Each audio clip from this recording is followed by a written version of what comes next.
What's up, everybody? This is MicDrop Barbecue. Mic check 1 2 1 2. Let me know if this thing is coming in clear or not, because sometimes it sounds clear on my end, but it goes through StreamYard, kind of crackling and everything.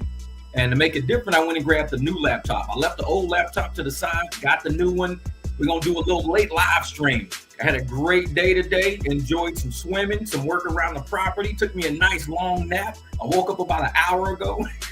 It's almost 10 o'clock at night. I woke up about 8:30. I was like, you know what? It was 111 degrees out. I didn't want to deal with it. So I just said, you know what? I'm gonna take the day off. Had to do some welding. Had a big storm came through Phoenix, damaged some of the property. So I had to get out and do some weld work this morning. Got all that out the way. Got a little bit more to go, but I was like, I'll put that on break for a while. I know it's Saturday night, and many of you people are out there. For you drivers out there driving, I know you guys out there trying to wait till the surge pops, getting the people to and from games and clubs and everything. What up, Mr. Wax? Yeah, we're going to do a live stream tonight. We're going to kind of go over what we all think is going on with Hannah and Dontay. And I will be opening up the actual StreamYard because I went and got the different laptop. This one's a little faster. So I'm going to open up the StreamYard only for people who are regulars. So we got a lot of people swinging through our channels now. It's a lot of Dontay Dusties coming through all of our channels, and they're trying to hijack our content, but they don't want us doing. And this is what's so funny. They don't want us doing content about him, but they're saying the more we do content about him, the more views he gets. You see what I'm saying? It don't make sense to me. You don't want us to get this man views, and that's what it is. You want him to be broke? What up, Greg? What's up, Nicole? It don't make sense to me. They keep coming on our comments. Well, the more you guys talk about him, the more views he's going to get. I'm like, I ain't got a problem with that. That reverse psychology don't work on us, man. It don't work. What's up, Rochelle? So they're trying to get us to stop talking about him. Really not even stop talking about him. They wish we were saying better things about him. They wish we were talking about him, but saying things that they think that he's a genius and he's great and he's, you know what? It's not that smart to put welfare fraud out in the open and not think the government's not looking at your content. I mean, the apartments already found out because he said in one of the reviews I did, oh man, the apartments just smell out that money. They smelled out the money. They found the money, man. They knew how much I was making. So if you know the apartments are doing that, you don't think the government's gonna do that too? And that's probably why when him and Hannah are out applying, it's probably got accounts flagged with their names that potential fraud. Hey, you got to make a phone call to this person. There's potential fraud with your account. What do you mean potential fraud with my account? Well, you got to call this person and see why. Then they're going to probably be asking, do you do YouTube? Yeah, he going to be all proud and shit. Yeah. Welcome to the barbecue, Miss O Cindy. Yeah, I do YouTube. I'm full-time on YouTube now. Well, why are you applying for benefits? Then he'll be like, oh, shit. Caught you. Like I said, that's how the apartments got him. The apartments jacked his rent up to $1,200, and he was like, well, I'm out of here. If I can't get it for free, then I'll just go pay for a different apartment. I'm out of here. Because first they put his rent up to like $500-$600, and he was paying that out of his YouTube money, $500-$600. But then as YouTube started doing better, the apartments found out, and he never reported it. So they jacked his rent up to $1,200, and he was like, well, forget that. I'm out of here. I'm out. What up, Driving the Well? What up, Nook? Yeah, so, it's just, he was getting caught up, man. He was getting caught up, and I think he ended up having nowhere to go. That's why he asked, Hannah at the end, you want to call your parents? Because that was their last resort, was going to her parents. He wanted to do everything possible to prove to her dad that he's a man and man enough to actually take care of his daughter. At the very end, he was like, you want to call your parents? We down to the last of it. We done every door, every bridge we done burned, every door is locked. We can't get in nowhere. You just want to call your parents. Just break down and call your parents. And word around the campfire, or word around the barbecue, the barbecue grill, is Hannah's back living with her parents. I don't know for sure. I can't corroborate that. I can't do it. But they say she's back to living with her parents and he's living with his mom, and they can't record together or something like that. Or they can't, be in the same house, so they're not recording. In my opinion, I'm 52 years old, been through a couple of divorces. I know how divorces feel. For anybody out there who knew how their divorce started, it started when the light started coming on. It didn't have to be mean. It didn't have to be angry or bitter to begin a divorce. Sometimes a light comes on in your head and you realize you're not with the person you could see yourself with for the rest of your life. You're just not with that person. It's not what you thought it would be. the beginning was like, oh, it's cool, it's great, I'm married, that's my wife, that's my husband, it was cool. But then a light comes on and it's like, you know what? This is probably not the person I should be with. Like, nothing's adding up. And Dontay probably thought the family's going to take him. Oh yeah, you're my son-in-law, you're this and that. What did dad say? He says, we don't even know you. You ain't ever around. We don't even know you. So at that moment, Hannah started probably realizing, I'm married to somebody who ain't family oriented like we're all family oriented.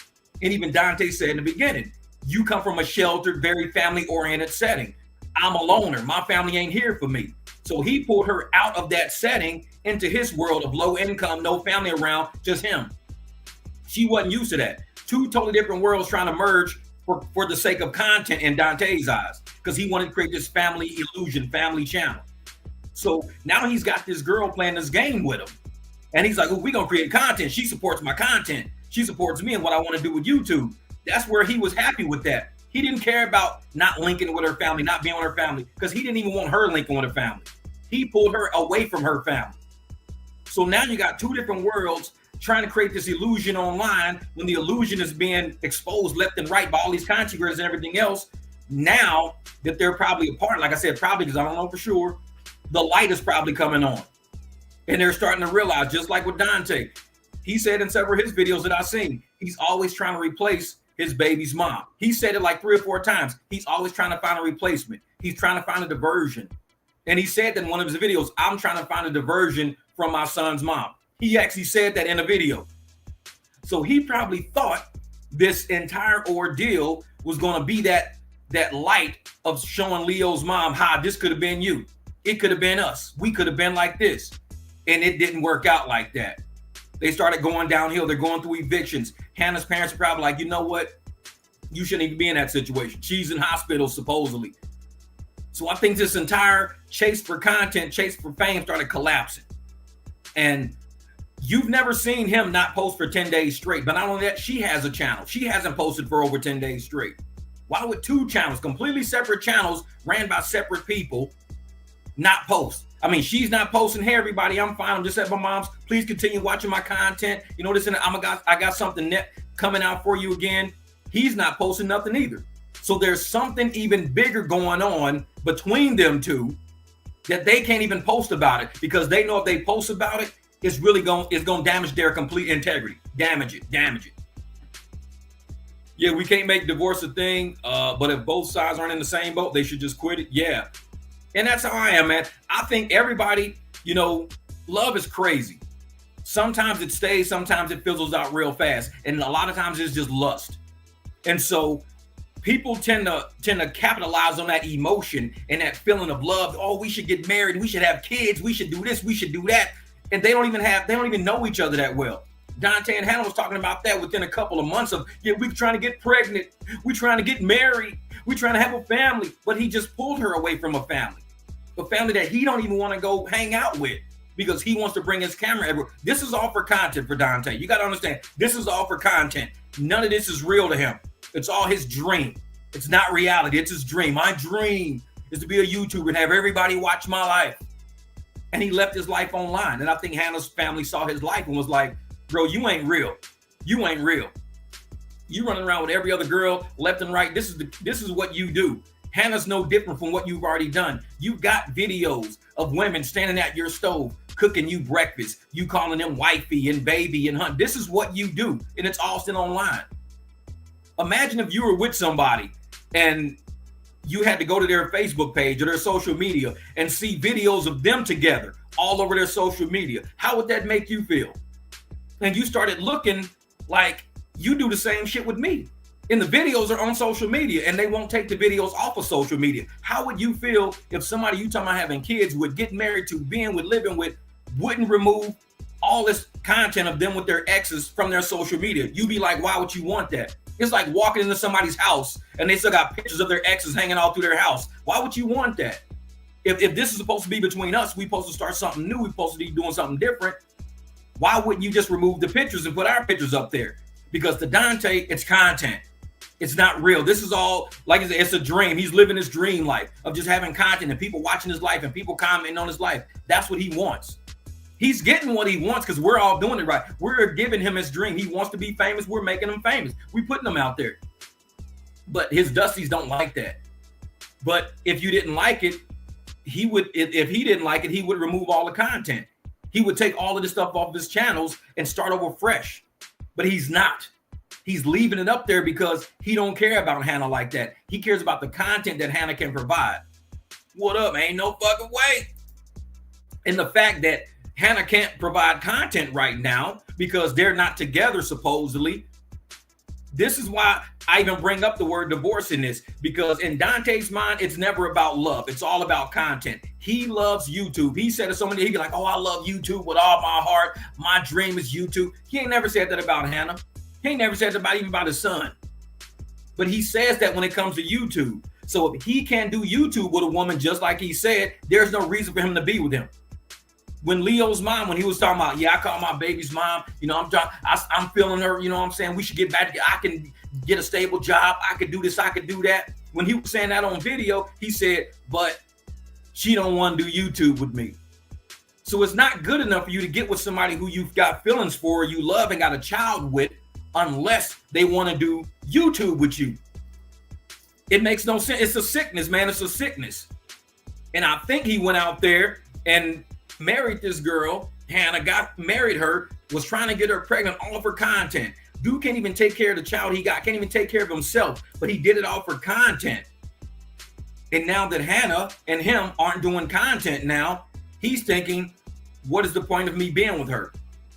She can't be what I need her to be. Why am I with this girl? Because that's how Dontay's brains work. Why am I with this job if this job takes me away from YouTube? And he would say that. Why am I working this 9 to 5? Why am I working this temp job if this job is taking me away from my dream, my true love, which is YouTube? Why am I doing it? It's taking me away from it.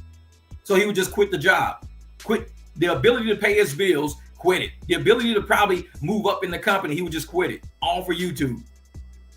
So when I'm thinking about the whole Hannah situation, why wouldn't they post? Why wouldn't they post?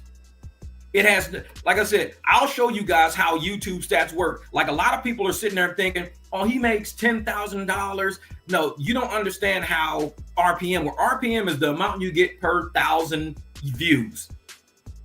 He only got 300,000 views last month, calculated 300,000 views. So if he only got 300,000 calculated views estimate, and even if my RPM is $8, let's say his RPM is $8. That means he got 300 times 8, $2,400. That's a far shot from $10,000. If I'm getting $8 RPM for my long content, I'm getting what, maybe 20 something, 30 something for live streams, but he don't even do live streams. So I get live streams in my calculation too. Then how is he getting $10,000 off of 300,000 calculated views? It doesn't, like I said, the math ain't there. So for him to only get $2,400, let's say $2,400 is all he got last month, that's not enough to cover the $5,000 he needed. So therefore, he's got to do something to generate more money. Is he working right now? A lot of people don't know. But we know that even if he was working, he would be using that for content. He wouldn't let a channel sit dormant, only getting 3,000 views a day. 3,000 views a day times 8 is $24 a day. So he's not going to take $24 a day when he could be banging out $30,000, $40,000 a day. I mean, 30,000, 40,000 views a day to possibly get up to $300 a day on a channel. $300 a day times 10 days, that's 3 G's. So you giving up 3 G's by not posting for what reason? See, that's not how Dontay thinks. He's not going to give up 3 G's when he needs money. So that's why I'm thinking something's bigger, man. Something's bigger. I think Hannah's parents probably got a hold of them, talked to them, and was like, listen, you guys were moving too fast. You moved in with the guy after a couple of weeks in the low income to help him pay his bills. Then you got married too fast. Nobody even blessed the marriage. You got married too fast. Then you were sitting there trying to have a kid. The dude didn't even know you was a diabetic. He's feeding you Taco Bell every damn day. He didn't even realize how much of a diabetic you were. You in hospitals and everything, and you sick all the time now. You guys are moving too fast. I don't think you guys know what you're doing. So I think, yeah. I think, like a lot of people are saying, annulment. Oh, you should annul it. Get it out the way. Just annul it. I'm thinking divorce is probably on the table. And of course, they're not going to admit it. So how do you go through something that tragic and you don't let people know? You just stop posting. And a lot of people who saw me going through a separation and divorce when I used to be on Facebook a long time ago, what's the one thing you saw me do? I stopped posting. I was posting about my life and everything, but I wasn't posting about my marriage or my separation or my divorce. I wasn't posting about none of that. So the fact that neither one of them are posting a single thing, nothing, that tells me there's something major on the table. And it's not even about a plot twist. Like, oh, look, we bought a mansion. Oh, look, we did this, we did that. No, this is something a little more serious than that. So, and it's not, like I said, it's not about getting a job, because he's been recording when he gets jobs. So it's not about, oh, I'm working now, or I'm doing Instacart now, because he always records and he does Instacart. I hate when my camera does that.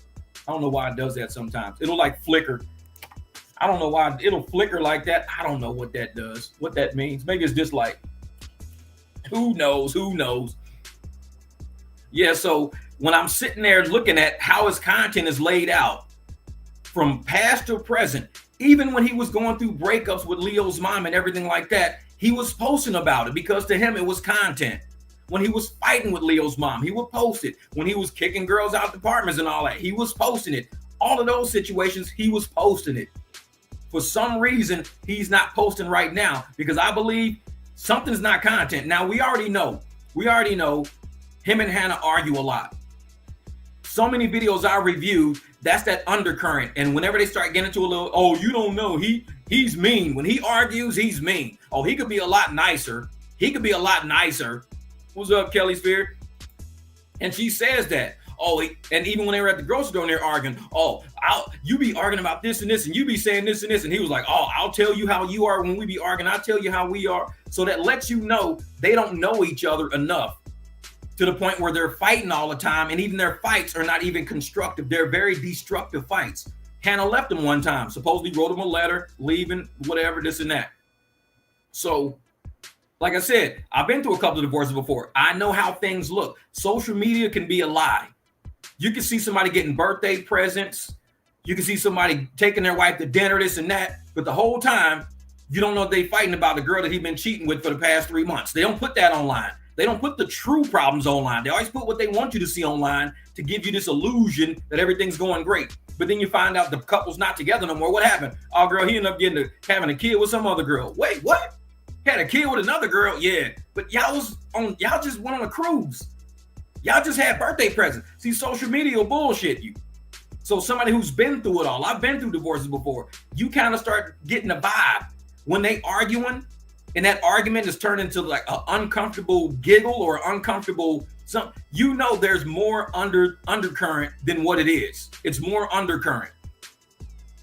When they argue, I guarantee, knowing how a narcissist is, when they argue, just like how did Dontay get Hannah to move into his place? And they argued when they first got there. How?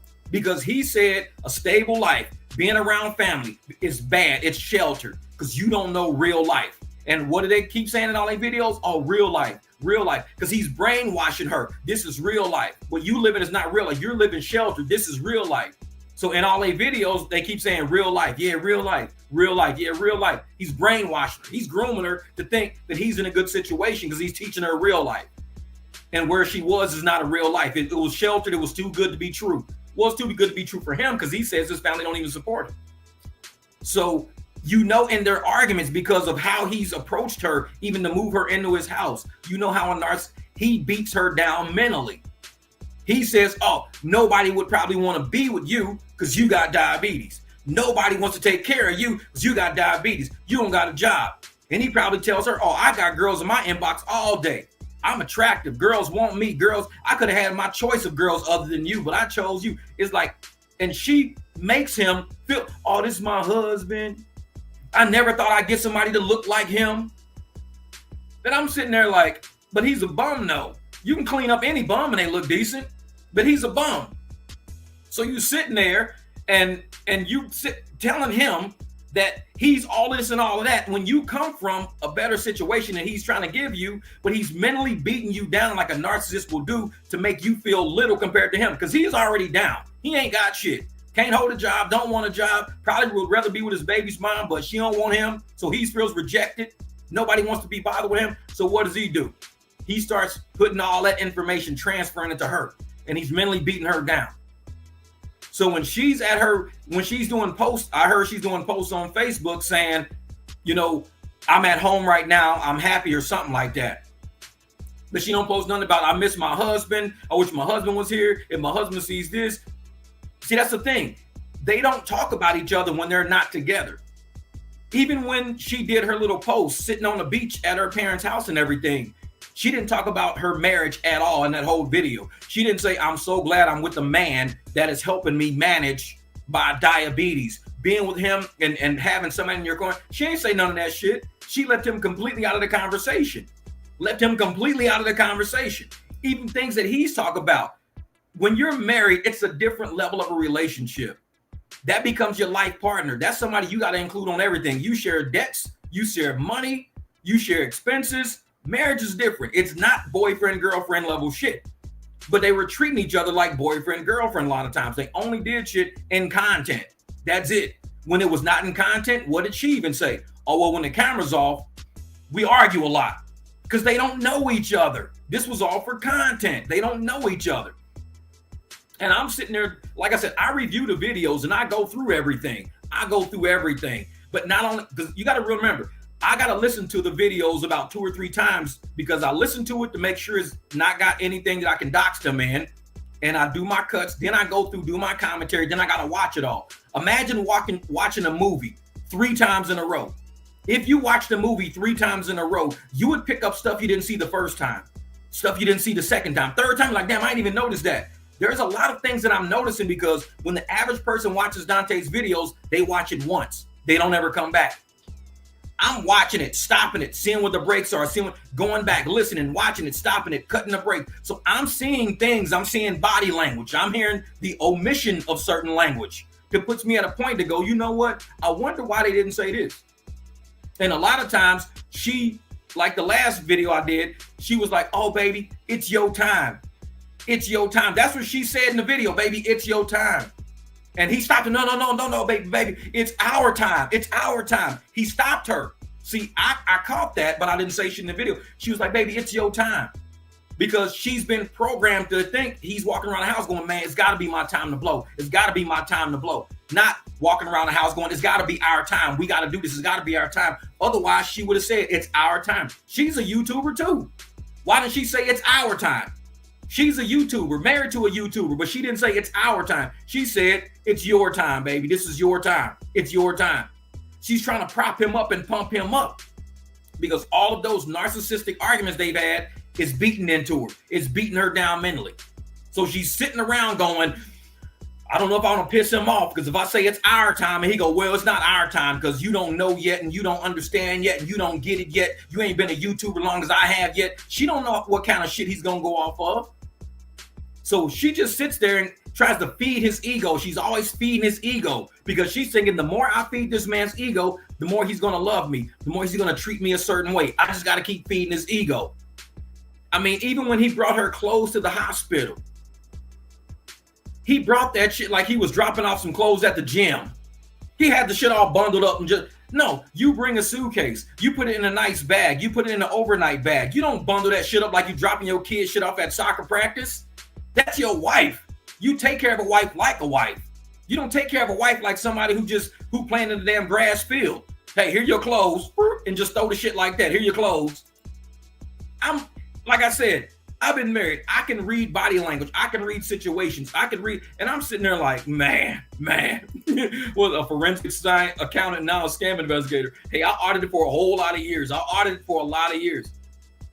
So when I realized that I'm going through his content and I'm seeing body language, I'm hearing language, I'm starting to pair up things what he said in other videos. I'm putting everything together. The fact that the whole flowing narrative in all of his videos, especially when it comes to women, is Leo's mom. He always wants something to do with Leo's mom, whether it's put her in a content, when he allowed Hannah to do content about Leo's mom. This is a cardinal sin. No woman I've ever been with has ever said negative things about my kids' moms. That's for me to say. If I got something negative to say because of how I experienced something with them, if I say, you know what, 2 years ago, she sat there and took $20 from my ass, and then that's for me to say. But it's not for some woman I'm dating to say, yeah, your baby mom's a shithead. You know, she a bitch. She did. No, that's not for you. Like, if I want to say something about a woman that I know, that I had a kid with, that I was with for a long time, that's for me to say. You don't meet some woman and 2 and 3 months later, this lady thinks she got the balls to talk about your kid's mom. That's not, you don't do that. I don't talk about nobody's dad. If I met a woman and the kids had a father, I wouldn't say shit about the father. That's not my position to. I'm here for the mom to help her out. I'm not here to talk down the kid's dad. They're a part of that kid's dad. These are half DNA. Their dad is their DNA. So for me to sit and talk down on their dad is to talk down on them as children. I'm not doing that to some kids. Oh yeah, your dad a piece of shit, man. Your dad, I wouldn't do that because that's half of them. That's beating them down. That's beating their connection. But yet he had Hannah on video beating down Leo's mom. Why would he allow that? Because he wanted to be propped up. He wanted to be propped up and show Leo's mom, I could get people to turn against you if you ain't with me. You don't want to be with me. You want to turn me down because I ain't stable. I can get people to turn against you. I'm the YouTuber. I can get people to turn against you. I can even meet a new girl and have her turn against you. Like, why would you do that? That's Leo's mom. So when you talk smack about Leo's mom, you're really talking smack about 50% of that kid that's sitting there. And if you're going to talk crap about, guess what? Now, Hannah and Leo might not bond in a certain way. Because once Leo start getting cooler with his mom, start comprehending who his mom is, he start hanging with Hannah, he be like, why do you always talk shit about my mom all the time? Like, I love my mom. You always talking shit about her all the time. I see videos you talking shit about my mom. I love my mom. And now there's a rift because she didn't have to say nothing about that lady. So when I'm sitting, I'm looking at all this content, I'm going through this content, combing through it, all I see is they're not trying to be a family. This is all for content. This is a game they're playing, which is why I think a divorce wouldn't be out of the question. Because they know shit don't feel right. They argue behind closed doors. There's way too much tension and not enough family happiness. The illusion they're trying to create ain't no family happiness. It's a bunch of struggle. It's a bunch of pity. It's a bunch of watch us go through this, watch us do this, watch us do that. It's all for content to try to get views. And when the views ain't there, what's happening? What happens when the views ain't there? He gets mad, start attacking his subscribers. Y'all ain't watching my shit. Y'all not watching my content. Y'all not watching this and watching that. He says that in all of his content. Y'all just need to unsubscribe my channel if you ain't gonna watch it. He says this shit in his content.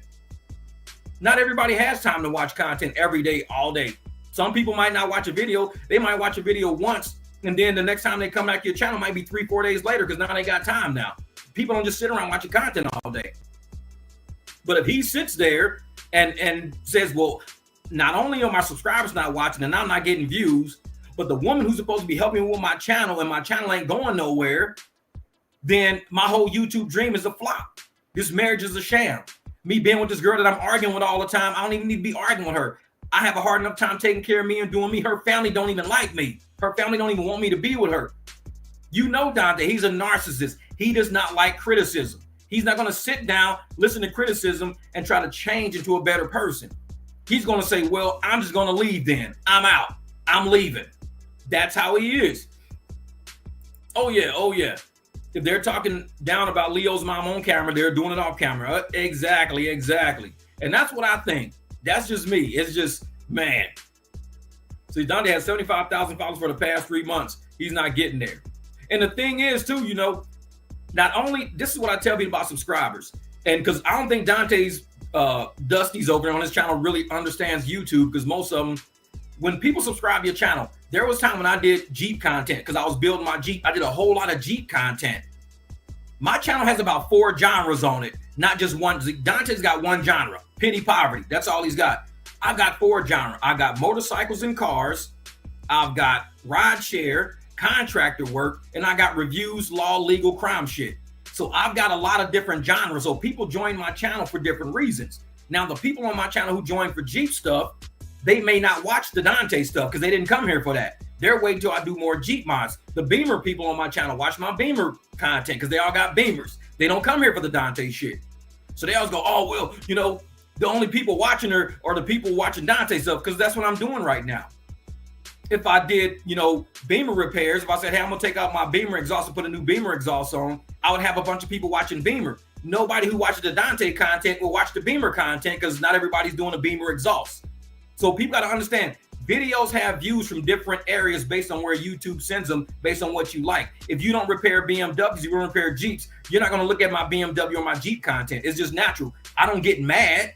Why ain't y'all watching my Jeep content? Because y'all ain't got Jeeps. Easy to see. But the Dontay Dusties don't see that. They think every video that I do has to have the same amount of views. I'm in 4 different genres. They're used to being on Dontay's page. One genre, pity poverty. That's all he don't do car repairs. He don't do anything that's of service or not. He's got one genre. He vlogs his life. That's his genre, pity poverty. So all of his videos are viewed by the same people who come to see the same thing. Ain't nobody going over there learning how to fix an F-150. You're not going to Dontay's channel for that. When you want to fix an F-150, you come to my channel. I do F-150. I do Dodge Ram repair. I do, you know, RAV4 repairs. I do that on my channel. I got 4 genres. So I try to educate his Dusties when they come up, oh, well, your video, trust me. I got views on the videos that should be having views on it. For the fun videos I do, it's just fun for me. Doing these reviews, it's fun shit. I'm having a good time doing these reviews. But yeah, people seeing he has no positive impact on his channel. And that's the thing. When people go to his channel, they don't have anything. They go there and try to give him advice because he's always pitiful, poverty, quitting jobs, getting fired, and they try to give him advice. But like I said, he don't watch that shit. He's only doing it to stay relevant in the algorithm for content. But the fact that he hasn't posted for 12 days, that should let you know something. Either, excuse me, like he was saying he's going to quit YouTube, and he quit for like 3 or 4 days, and he was like, hey, I'm at Amazon now. I was a famous YouTuber. Now I'm at Amazon now. That's all he's been doing this whole time is chasing fame. He don't run his channel like it should be ran. He runs a channel like he wants to chase fame. He thinks being a YouTuber full-time is like a famous career. It's hard to do. 99.7% of full-time content creators cannot take care of themselves with only YouTube income. 99.7% of full-timers. A lot of part-time creators out there who don't even want to do it. Me, I'm a part-time creator. I'm not a full-time creator. So I do other things to make money, and I just do my channel just to do it. So when people say, well, you're not going viral, that's cool. It don't make, I'm working today. I got to go out and make money today. I'm going to make $200-$300 doing what I do today. I'll come back to my channel when I got time for it. Then do you think he completely shut his channel down and still don't listen to you? He probably never, he don't listen to nobody. If you got gray hair, Dontay's not listening to you. That's just how it works. And I think Hannah's dad knows that by now. If you got gray hair, Dontay ain't listening to you. The only thing, if you're a gray hair person, only thing you can do to Dontay is pump him up. If you pump him up, ooh, see, even they say, even these old heads say, but if you give him advice, he takes it as offensive. You're offending him. You're offending his dream. You're offending what he's trying to do because you're trying to make him live like you live with your nice house and your nice cars and your retirement accounts. And I don't want that. I'm more risky. I just want to go out and live my dream. I'm risky. Well, where has risk gotten you right now? Do that and post it in what, 12 days? Y'all said 12 days? Yeah. What'd you say, Fred? At the end of his last video, he was talking to his sister about working wherever she works. Yeah, don't nobody want to deal with him. I think his own family don't want to put their name on the line knowing he's a quitter like that. And his sister was the one telling him. His sister was on the phone on one of his videos saying, you're not a 9-to-5 person. Keep chasing your dreams. You're not somebody who has a job. Stop trying to go get a job. His sister was telling him that. So why would his sister try to get him a job when she on the phone telling him, you're not a job person? Hey, help me get a job. Okay.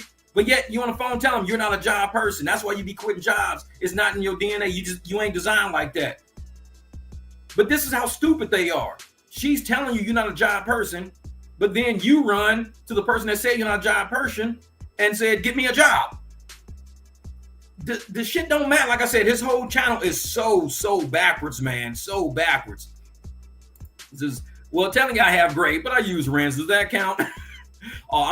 If I grow my beard in, there's no black in it. It's all gray. I'm gray beard. I'm a pirate up in this mug. I'm gray beard. Now, my head, I still got gray and black mixed together. But my beard, oh man, it is like silver. It looks, when I grow it in, it looks pretty cool. I should grow it in, but it's like summertime, I don't know. I swim a lot. I do a lot. I'm always wiping my face. That gray chin hair, I got to clip it and snip it and get it all like trimmed nice. I try to keep it short. I don't like long hair because I'm doing too much. So it's like, nah.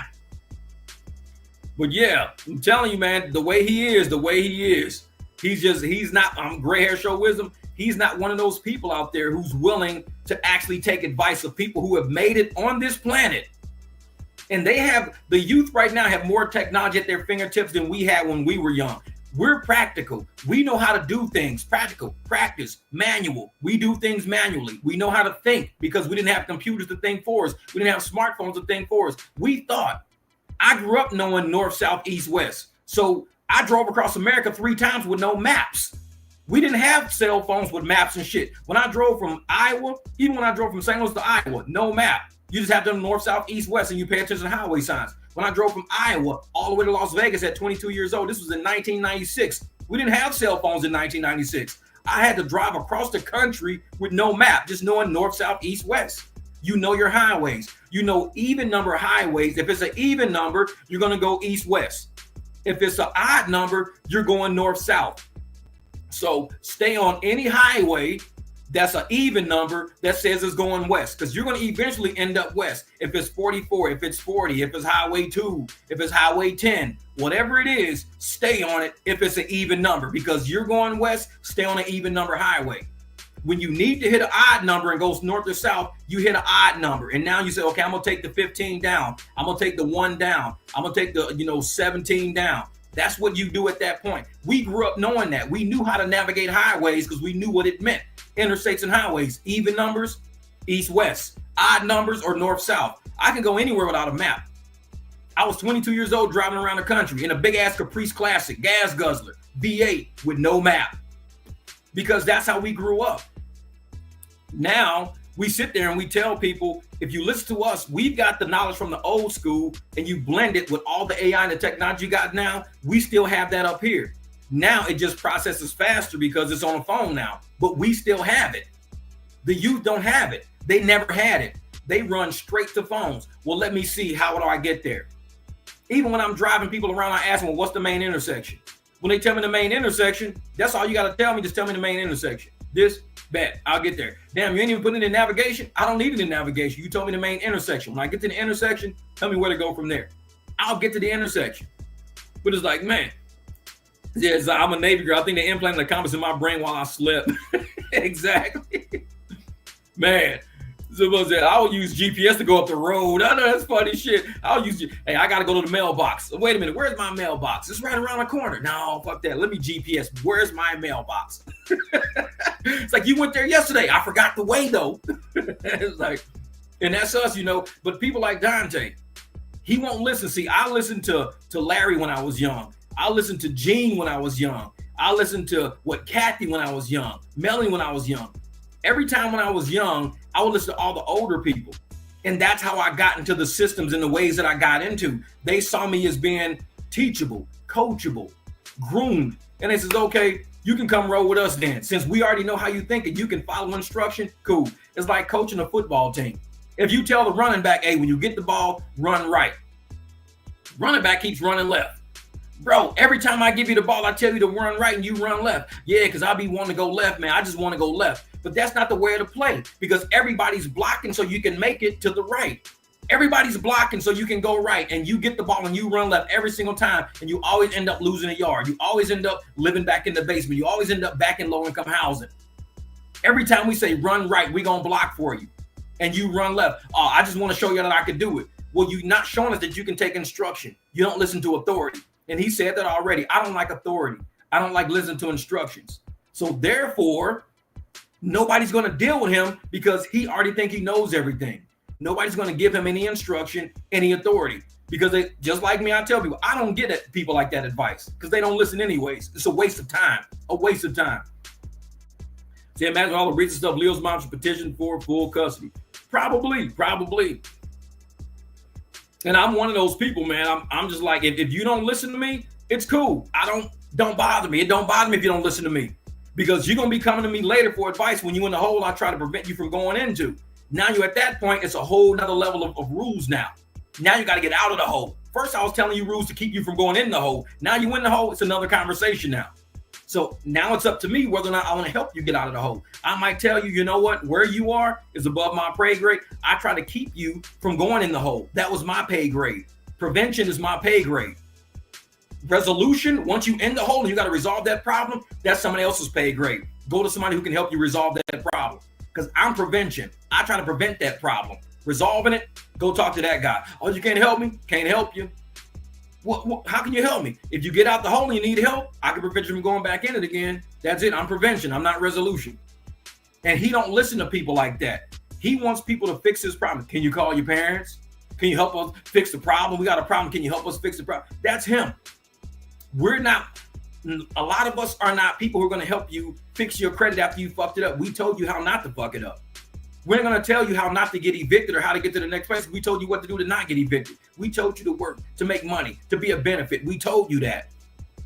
So instead of him doing that, he does what he wants to do. And then he wants to blame everybody else for when, well, I came to you for help and you couldn't help me. Not my problem. You didn't even need me for help if you'd listened to me for the first time. Oh yeah, I believe that. I believe that. Too many yes men, way too many yes men. And that's the thing on his channel. They're all over there pumping him up, watching him fail, because to them, it's entertainment. They even say it. Oh, it's entertainment. It's entertainment.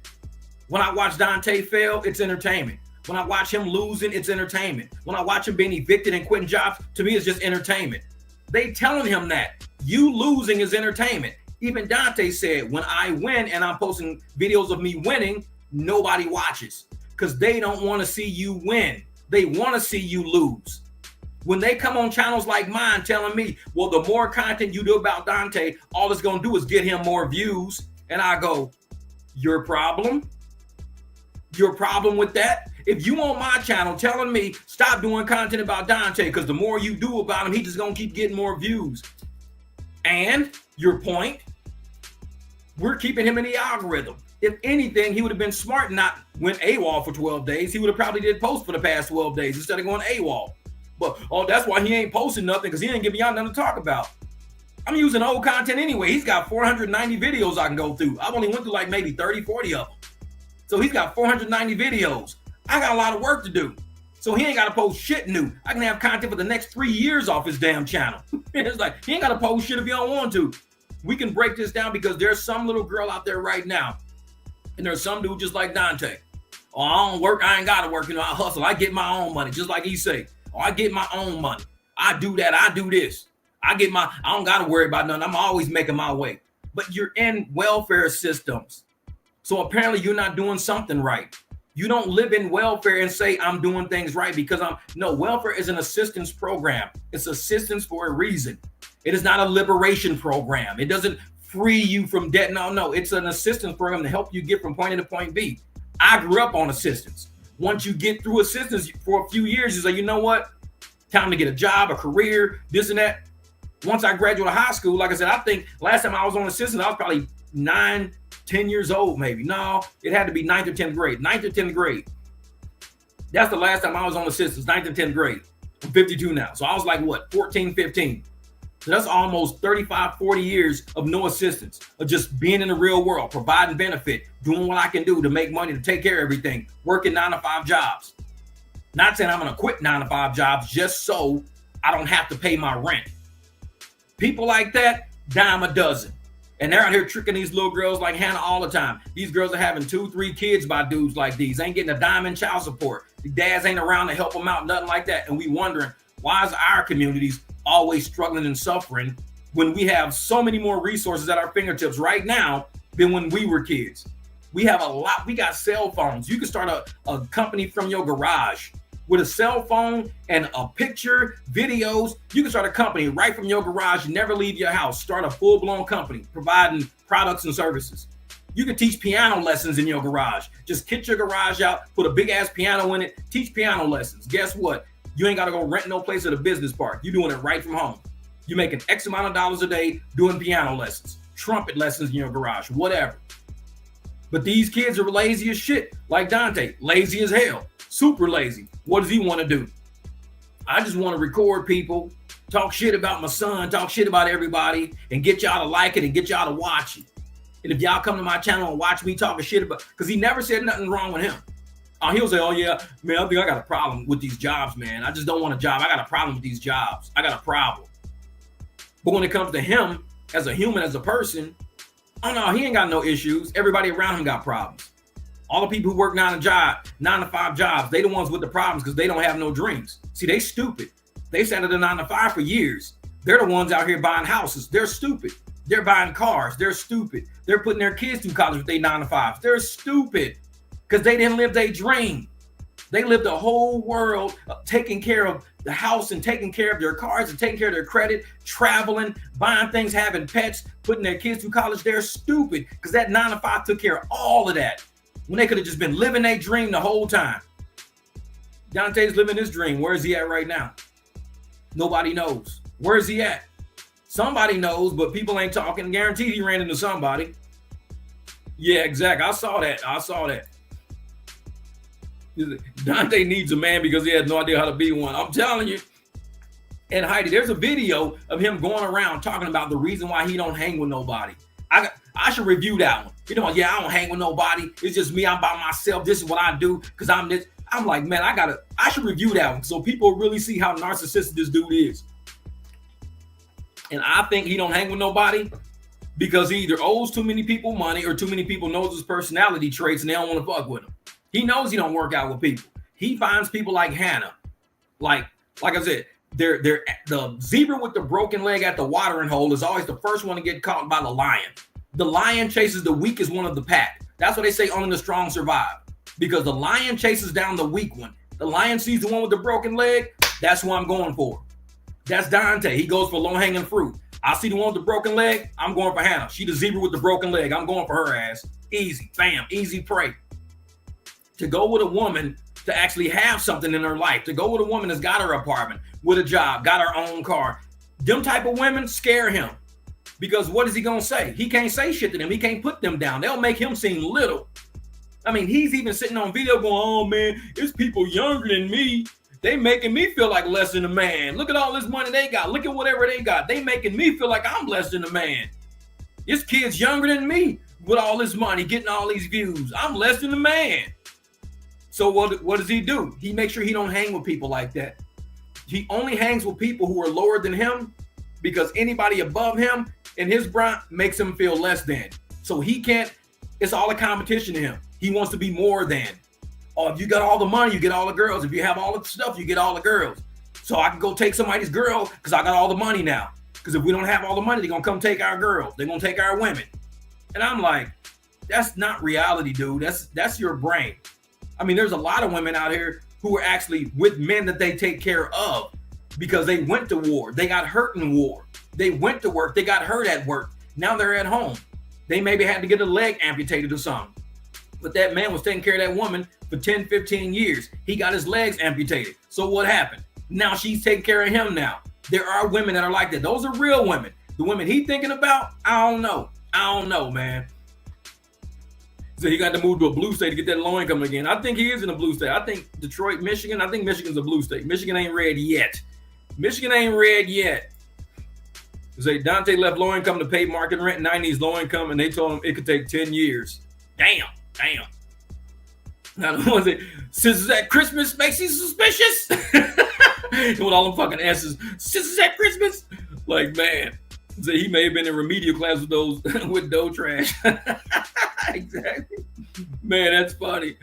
But and see, that's the thing, man. Like when I'm reviewing his videos and I'm listening to his thought processes, I'm like, either he don't talk to people, like he must just sit in his own apartment talking to himself. Because anybody with a brain will say, dude, that's the dumbest shit I ever heard. And that's probably why he don't hang with nobody. Because they'll say, man, that's the dumbest shit I ever heard. You gonna do what? Yeah, man, I'm gonna work at this job for like 2 weeks and I'm gonna quit it. Why would you quit? So I can focus on YouTube. Bro, it's a lot of people who work a 9 to 5 or work regular jobs who post content. But not the quality content I want to post. But how is it quality content if you saying the last 5 years of content on your channel, you wish you could erase it because it's all shit? So how are you quitting jobs just to do quality content, but you're saying the content on your channel for the last 5 years is shit content? It don't make sense. Like, something don't make sense right there. So you've been quitting jobs the whole time to do shit content, not even to do quality content. He had over 600 and something videos. He deleted almost 200 videos already. He went all the way down to 490 something. Then he posted. No, he went down. It was in the 480s. He went all the way down into the 480s. Then he started posting. He got up to 492 now. So he's at 492 videos now. So where's all the good content? Because if this is what he claiming is what he's got on his channel is good content, and this is the shit that we're reviewing, you quit jobs for this? This is the type of shit you quit jobs for? Nobody's even watching that, man. People are looking at it like, oh yeah, they watch it once and bounce. I'm good, man. I'm good on that shit. Yeah, narcissists typically choose very strong women and break them down. See, and that's the thing. So for him to be a narcissist and to choose like a weaker woman, it makes him less than a narcissistic man and more like a narcissistic woman. It's like, why is he choosing weak women? Because I agree. I know some pretty narcissistic men out there, and they always want the model. They want the model chick. They want the girl who's like, you know, the top executive chick. That's who they go for. And that's the one that they try to break down and tear down. They go for the one at the top and they try to break her down to prove I'm bigger than you. But I guess it depends on the size of the narcissist. I mean, Dontay, he dumpster diving. So he can't really go that high. He can't go that high. I mean, you're in low income and you're trying to break down women, but the women you're going for are way above your pay grade on Facebook when they find out who you are and you only tell them, well, I have a dream. Okay. Well, how are you paying for life with that dream? Well, actually, I'm on welfare right now. I get EBT. I got a low income apartment where they don't charge me no money in rent. It allows me to say, oh, you one of them dudes. Okay. You one of them dudes. It's like, yeah, okay. Yeah, exactly. She may not be weak. She's just very inexperienced and unhealed. And I believe she is very inexperienced. I believe that. Because if she knew how real men were, like actual men, any guy, if she ever dated a man and ended up with Dontay, that man would be laughing at her like, girl, are you serious? I saw a video with this dude. You seriously with that dude? Are you serious? A real man would check her on that shit, be like, you're kidding me, right? Like, this gotta be a joke. Like, y'all gotta be together just for content. You telling me you left a real man who worked a job, worked on cars, did this, and you got a dude running around a field from fucking bugs. Oh, it's a bug, back up. Oh, it's a bug, back up. This is who you ended up with. Man, these dudes would be laughing her ass out, girl, please. You something else. Like, you ain't seeing this shit? Y'all talking about he gonna be in the military, he gonna be a great man, he gonna be a genius, he gonna be successful. All you gotta do is throw a damn beetle in front of his ass. Oh, he done. He's wrapped. He's done. Motherfucker run. Oh my God. It's like, yeah, you're done. I believe it. She probably never had a serious boyfriend before. Yeah, Martin Luther King had a dream. He went out there every day to fight for all of us. No complaints. Rain, snow, doesn't matter. We all went outside. Let's get it. Yeah, exactly. And that's what a dream really takes. A dream really takes a plan.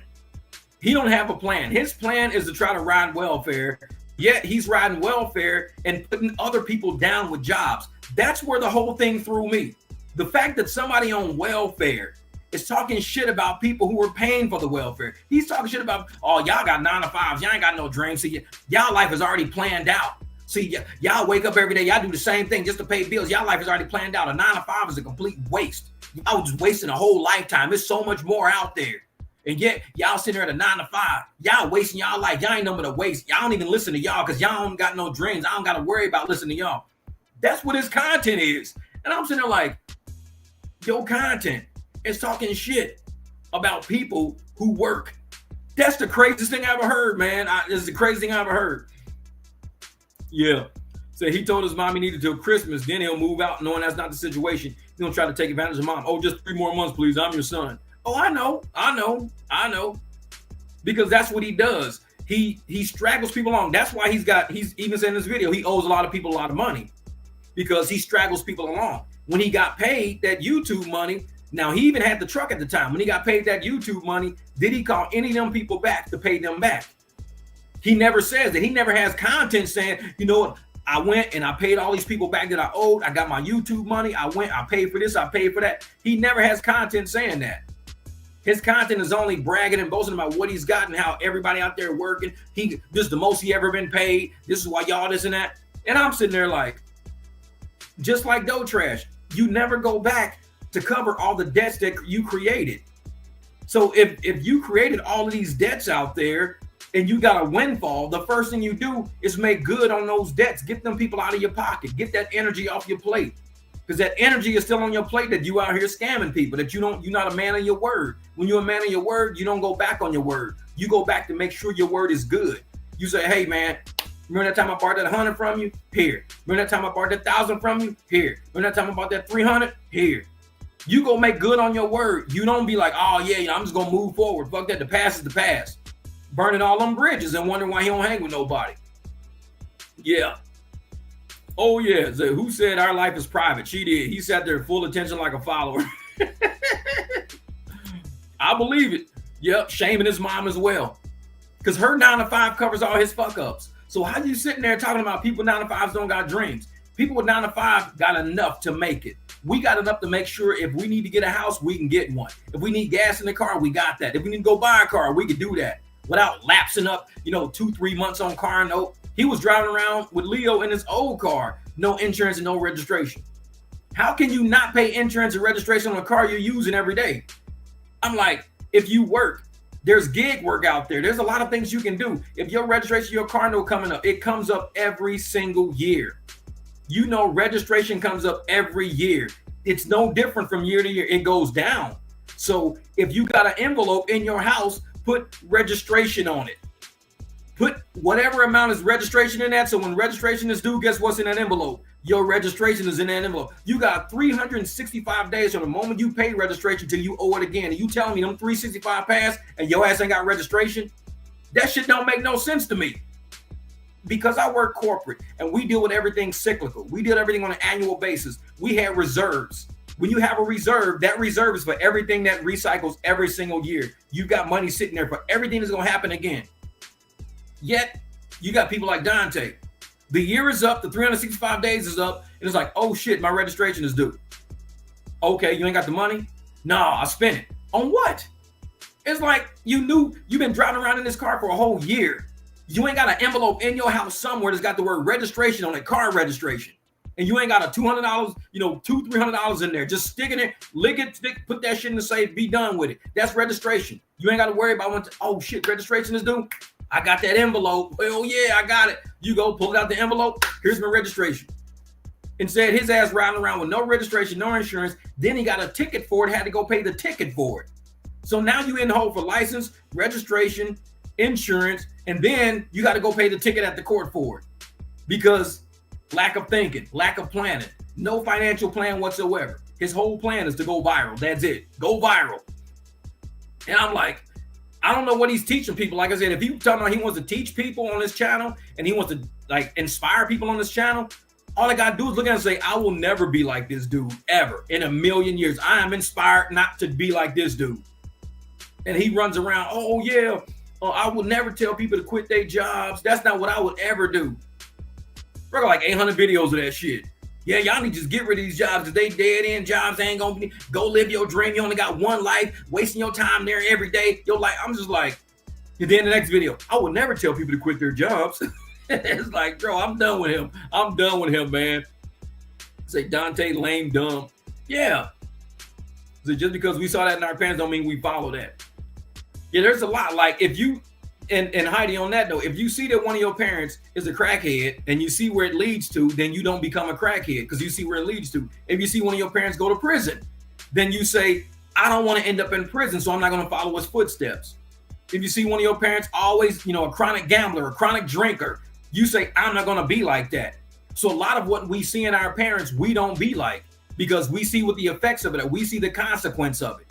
So even like a child like Leo, he might look at his dad and be like, you know what? I saw what my dad did and I'm not going to ever be like him. I'm not going to be quitting random jobs all the time when these are great opportunities. I'm not going to do that. I saw how my dad lived. Shit didn't pan out for him. He was a big dreamer with no plan, had no safety net up under him, and he fell all the damn time. Never made it off the ground. So When I'm sitting there looking at people like Dontay's channel, that's what I always say in my videos, this dude is a cautionary tale. It's a cautionary tale about listening, because even he said, oh, I'll be watching all these YouTubers, I'll be watching their life, and I'll be following what they do.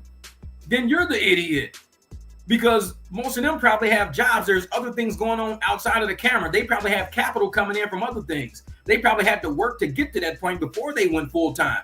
He wants to be full-time right now today with no safety net up under him. No job, no plan B, no nothing. He don't even have the views on his channel. You need to consistently, I mean video after video after video, be dropping 100,000 views every single video before you claim on you a full-time YouTuber. If you are not hitting 100,000 views, 50,000 views, 48,000 views, every single video you drop, if you dropping 2-3 videos a day, each of those videos are getting 50,000 views. That's 150,000 views a day. 150,000 views at $8 RPM is going to pay you about $1,200 for that day.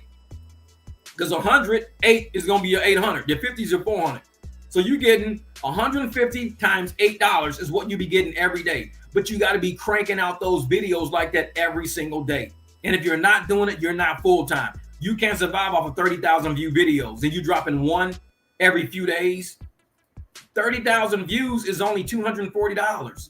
So if you drop a video every 3 days, that's $240 every 3 days.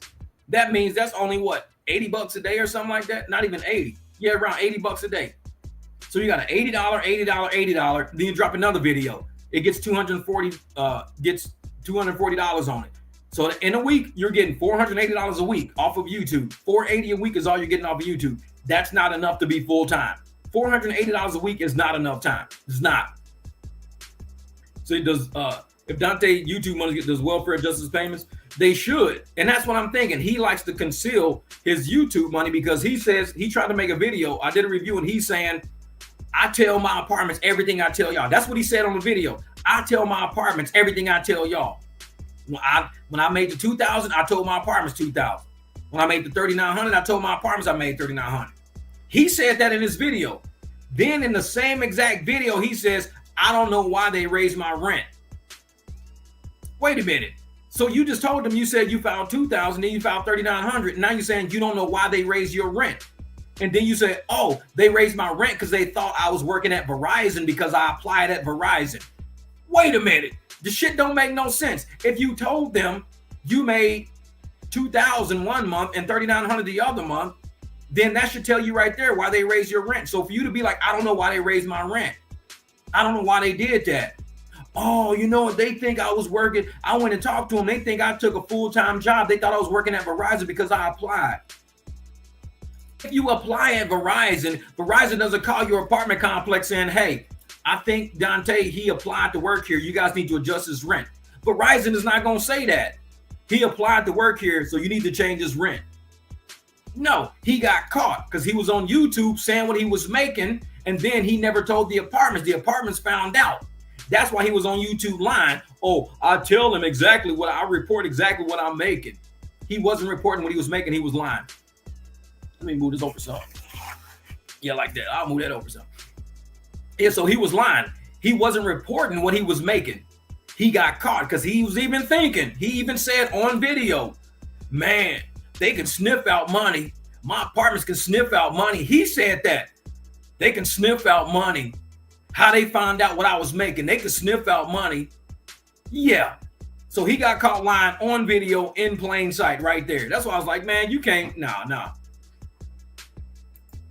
Dotrash keeps gaining weight and simultaneously losing subscribers. I think her issue, her issue is she eats too much.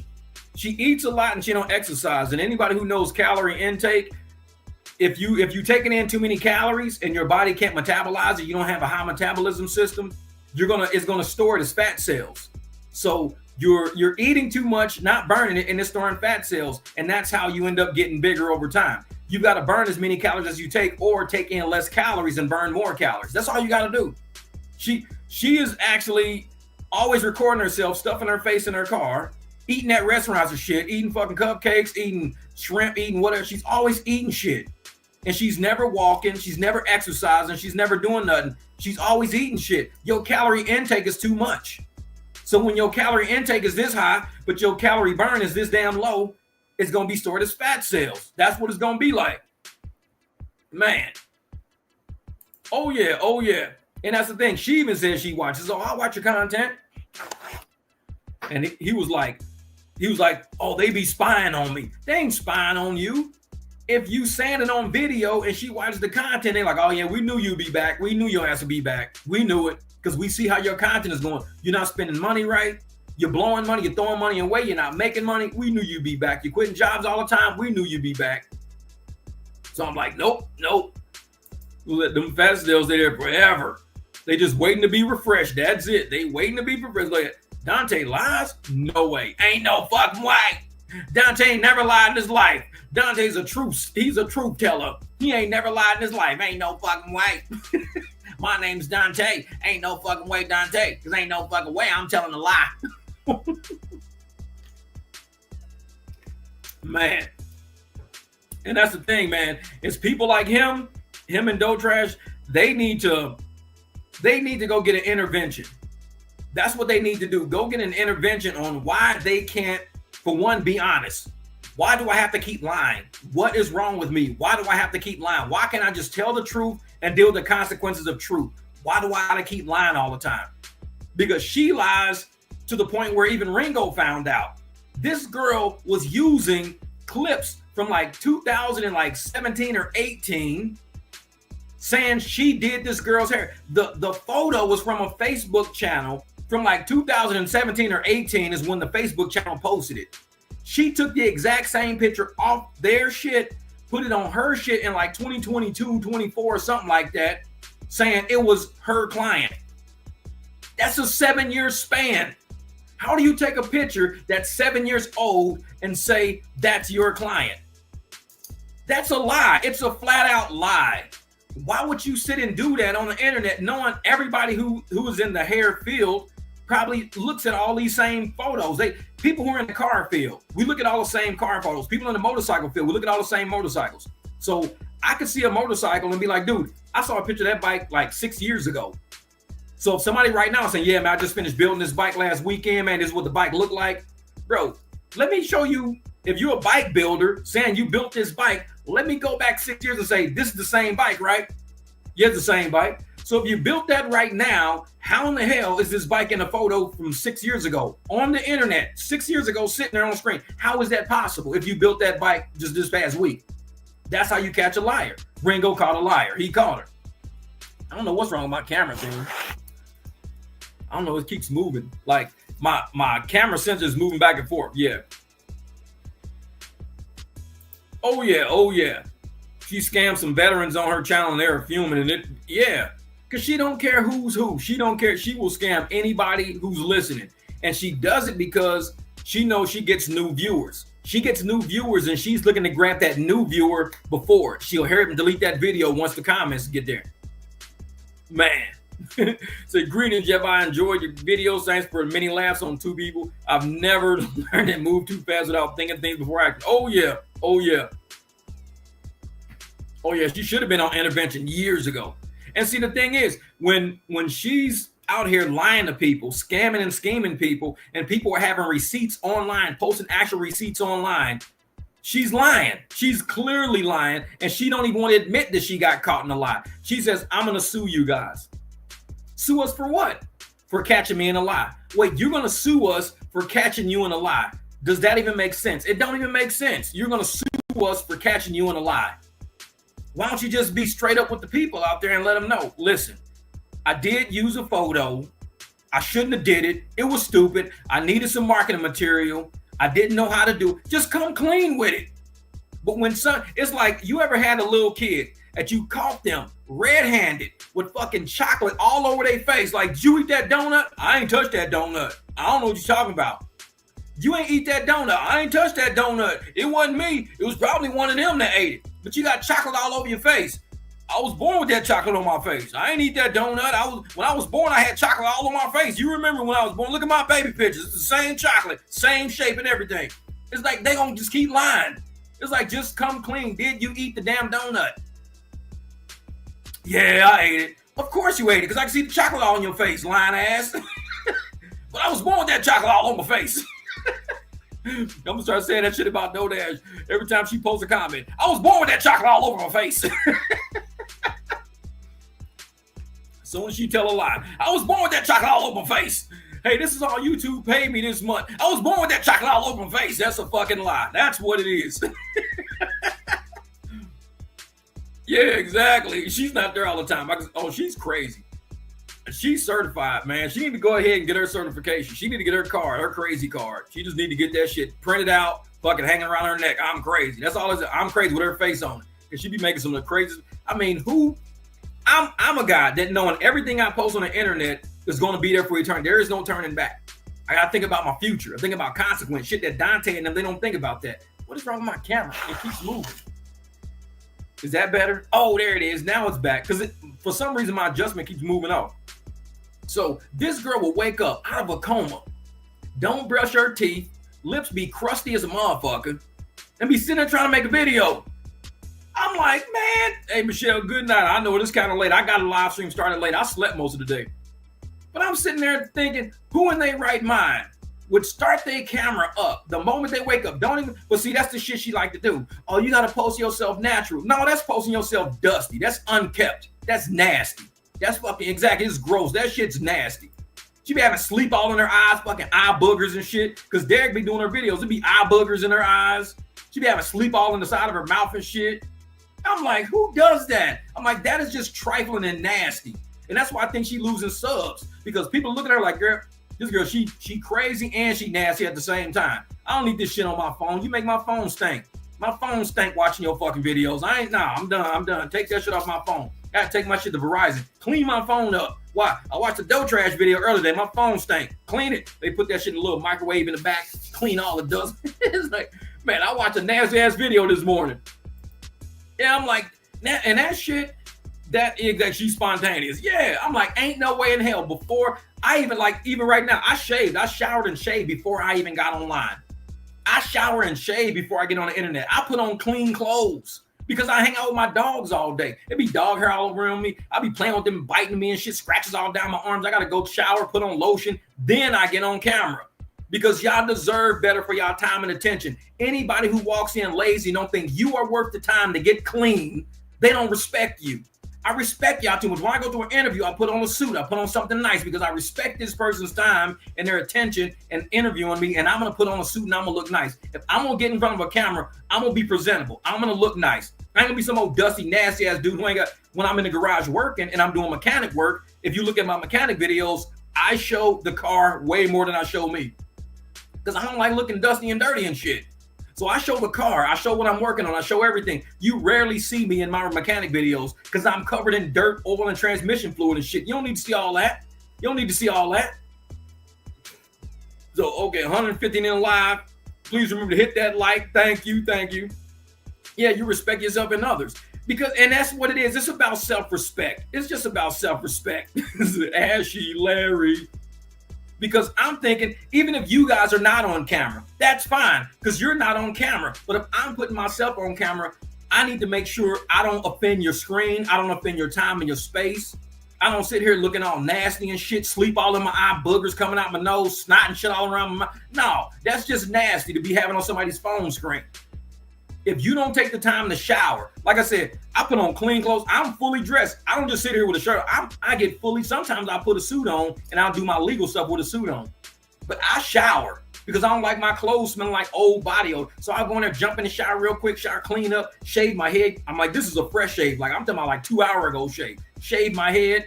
And then I get on camera because y'all deserve better. You don't deserve some old nasty ass, rotten cigarette smelling ass person to be trying to tell you how to live your life. Tell you what's, no. I wouldn't even want to order from nobody. If you that nasty to not even be presentable, I ain't even ordering product from you. I'm not.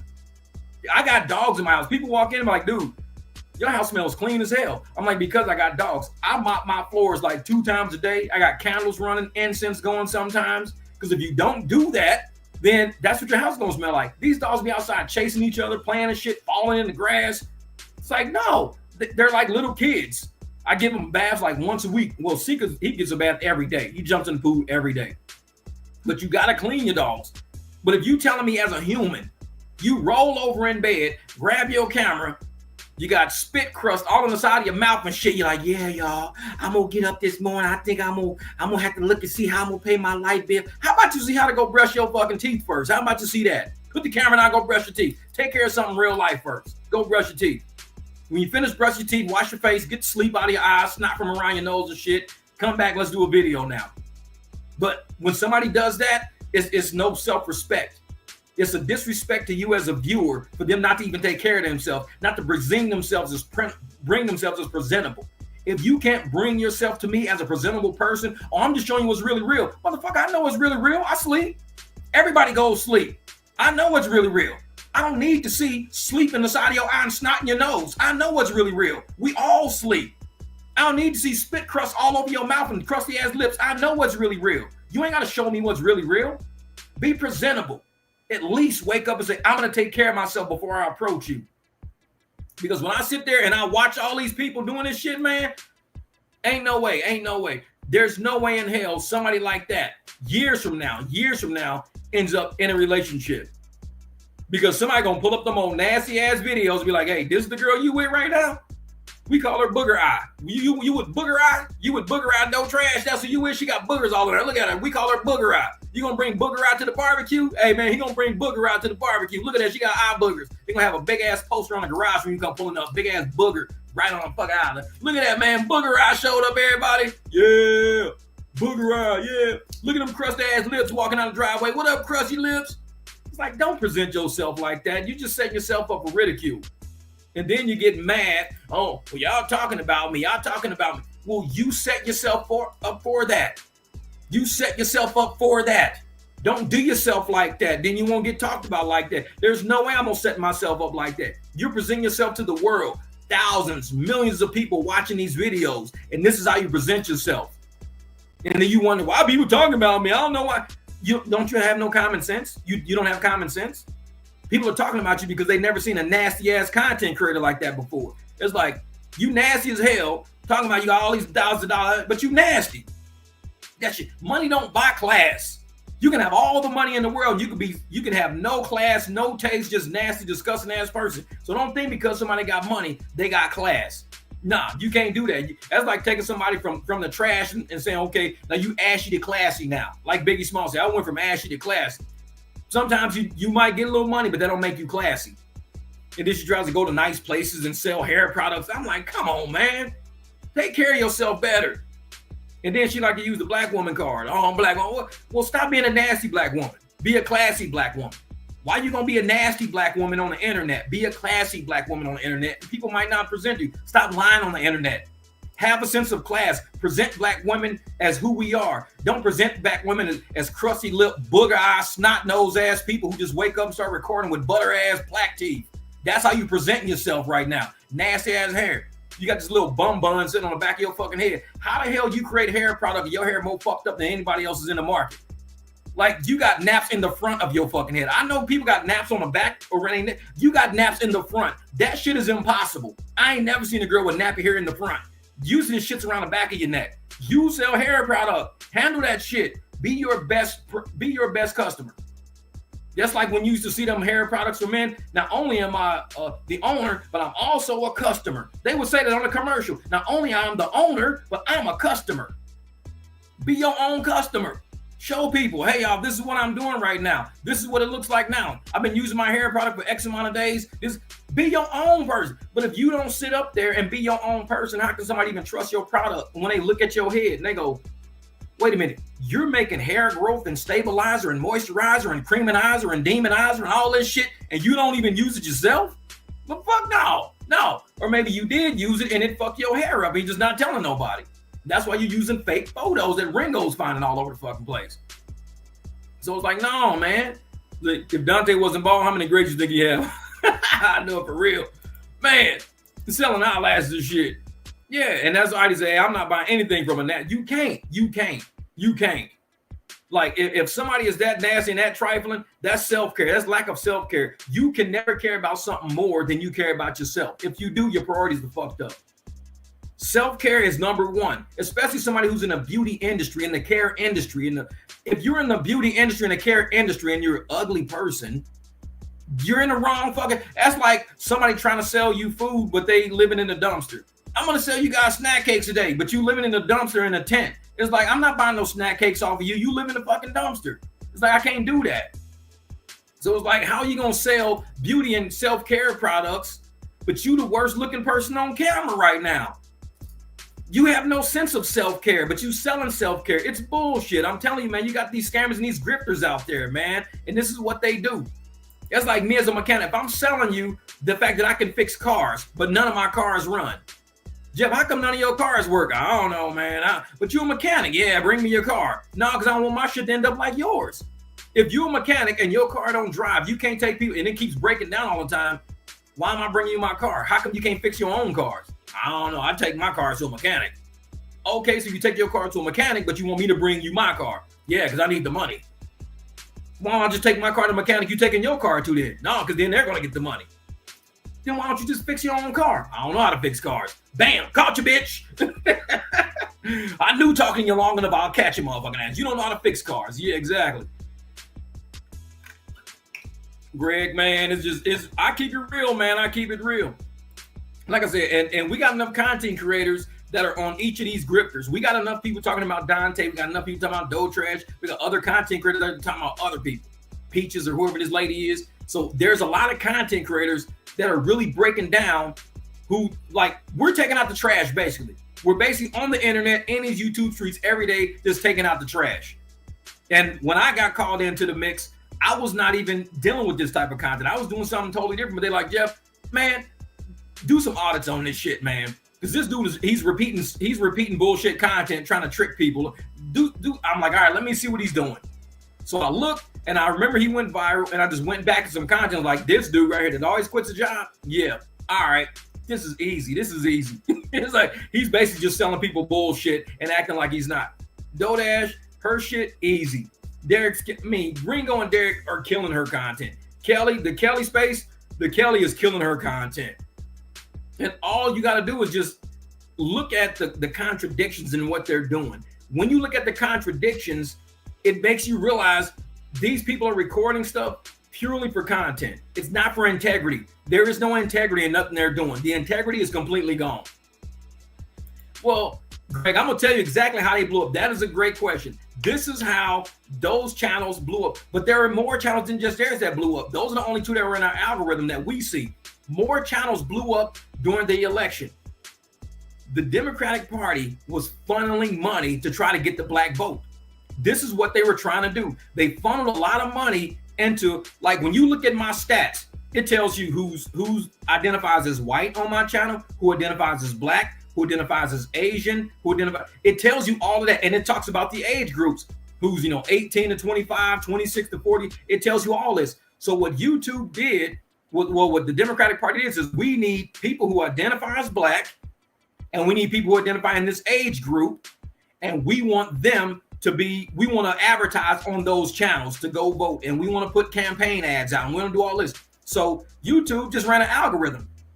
Which content creators have black people within this age range? A lot of my channels don't have black people in those age ranges because I do with building business. So my content was about people who own their own business, how to get, more money, how to generate higher profits, where to calculate your margins. Also fixing cars a lot. I do a lot with fixing cars, building motorcycles, things like that. So my channel as a black creator didn't fall in the same algorithm of basically a certain age range and demographic of a viewer.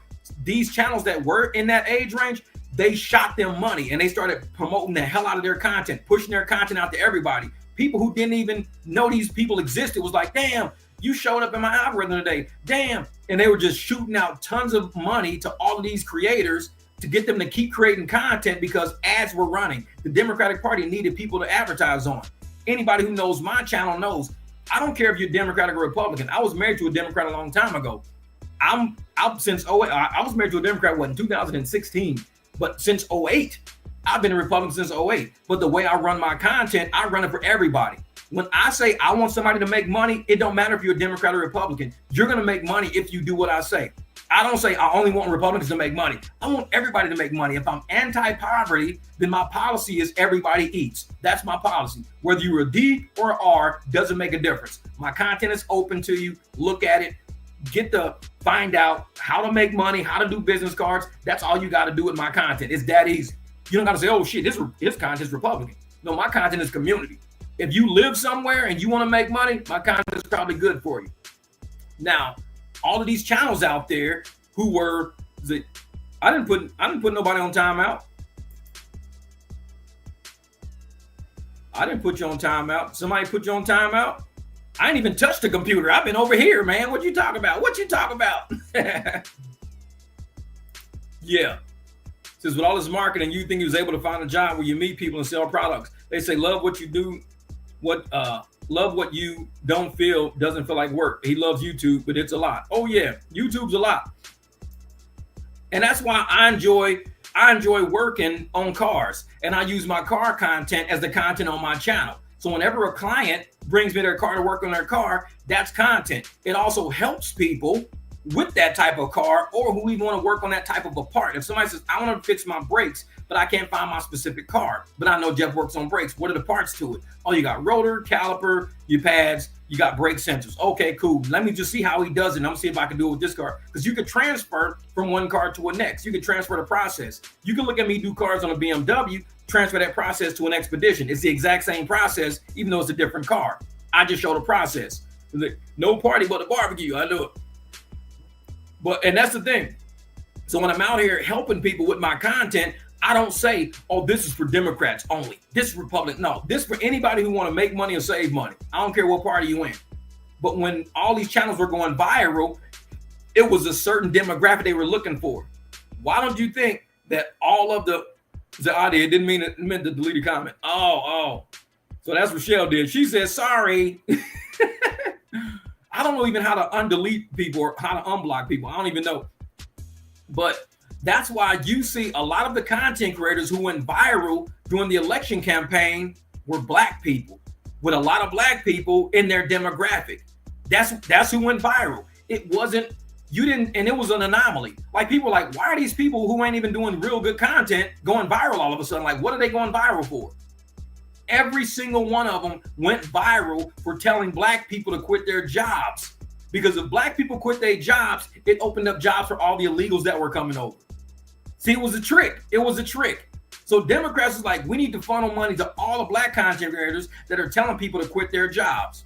Everybody, look at the stats. Everybody who was saying quit your 9 to 5 went viral at that time, especially if they were black. If they were saying quit your job, they went viral. They were getting paid to keep promoting for black people, the demographic that was mainly on their channel, to quit their jobs. Quit your job, quit your job. You're freeing up workspace for other people now. Because once you quit all your jobs, who's going to take those jobs? The illegals that were coming over with documentation allowing them to work now. So now you're getting all these people filling positions that black people are leaving. So it was like these channels were sitting there shooting people in the foot. Now these same creators who were telling people to quit their jobs, what are they saying? Oh, I never told nobody to quit their job. Oh, I'm sorry if I told you to quit your job. My bad. I'm sorry I told you that. But they all went viral. They were all showing all this money. Get on YouTube. Quit your job. You working a 9 to 5. You wasting your life. You need to just go get you a camera. Start recording. You don't even got to take a shower. You ain't got to do shit. Just get online. Start posting videos today. Be inspired. Start your channel today. You can get money like this. Quit your job. And there were people really quitting their job. A lot of black people like, I'm quitting my job. If they get money like this, fuck am I doing going to work? As soon as they quit. Yeah, we got open positions. Walmart had all these open positions. Everybody had all these open positions. And who was filling them? The people who now had work documentation. Because as black people walked away, there were people who were getting work documentation, taking those jobs now. Because people were saying, quit your job, quit your job. They were heavily funded by a lot of people who were behind the rise of what the Democratic Party was trying to do. They were trying to replace, like if you look up replacement theory, go to Google, type in replacement theory. If you type in replacement theory, it's something I didn't even make up. Replacement theory is where you take a demographic of a society, you somehow eliminate it, but as you eliminate, you're in a parallel replacement right behind them. You're replacing people. So as they were taking people out of the workforce, they were replacing them with people in the workforce. Replacement theory. Just type it in Google. It ain't me. I mean, if you don't believe shit, type it in Google. You got a million different resources you can use. Choose any one you want to use. It's your choice, any one. Look up replacement theory, and you'll see why they were out telling all these black people to quit their jobs. Where was all these people moving to? When they were coming to America, where were they moving to? Black communities. They were moving to our police stations, our fire departments. They were moving to our community centers. They were moving to schools and everything like that. They were doing that on purpose because if black people in those communities were unemployed and they were carrying the new people who were coming into the country by giving them welfare, giving them housing documents, they were just waiting for these black people to leave those jobs. And guess what's going to fill all those jobs? Lower paid people. So black people being paid $25, $35 an hour, leaving a job because some YouTuber said, leave your job, you can make money like this, leave your job. And they were leaving their jobs. After they left their jobs, what happened? YouTube stopped funding. The campaign ended. When the campaign ended, where did all the money go? You never saw revenue updates no more. These content creators do not do revenue. You never see them with a revenue update now because they're making the same amount of money we all make. Let me see. I'm gonna show you something that DoorDash and none of these motherfuckers will ever show you. I'm gonna pull up my analytics page, and I do this all the time. For people who are used to my channel, you guys know I pull up my analytics page all the time. I show my bank account a lot. I do it because I don't have, and I show you guys how hard I work. I say, I'm working this hard. This is how hard I work. This is what I do. I work this hard. This is what that YouTube's acting funny. Yeah. All right. Hold on. Let me see if this thing's still processing. Okay. All right. Let me see if I can pull up this screen here. See, now I got my faster computer. Let's see how fast this pops up. Bam! See, I got my fast computer out. Yeah. So I'm going to show you guys. So this is my analytics page right here. So for the, this is where it'll say, whoops. How the hell? So estimated revenue for the month is only like $1,700. This is probably maybe the 5th highest month of revenue I've ever had. Because I went over $2,000 before. And I went over $2,000 when I only had like 5,000 subs. So I don't do content like I used to do, because I used to do ride-alongs when I did rideshare and stuff like that. Complete waste of fuel. But this is like, you'll never see DoorDash and them show you anything like this. They won't go through and show you all their content. Like, I show everything. This is the last video I put out. It's got like 4,000 views. They say it's ranked first. The next video behind it is 3.4, 2.9. These are all the latest videos I put out and like what they're doing right now. Now I'm going to go into my revenue part. Let's go into the analytics. See, I'm showing you guys back end because a lot of people don't show you back end. So this is how today I got 10,000 views over the last 48 hours. Because you can see like between 3 and 4, I got like 712 people are online. Then I went down to 5 something. Like right now we've got about 476, almost 500 people online right now.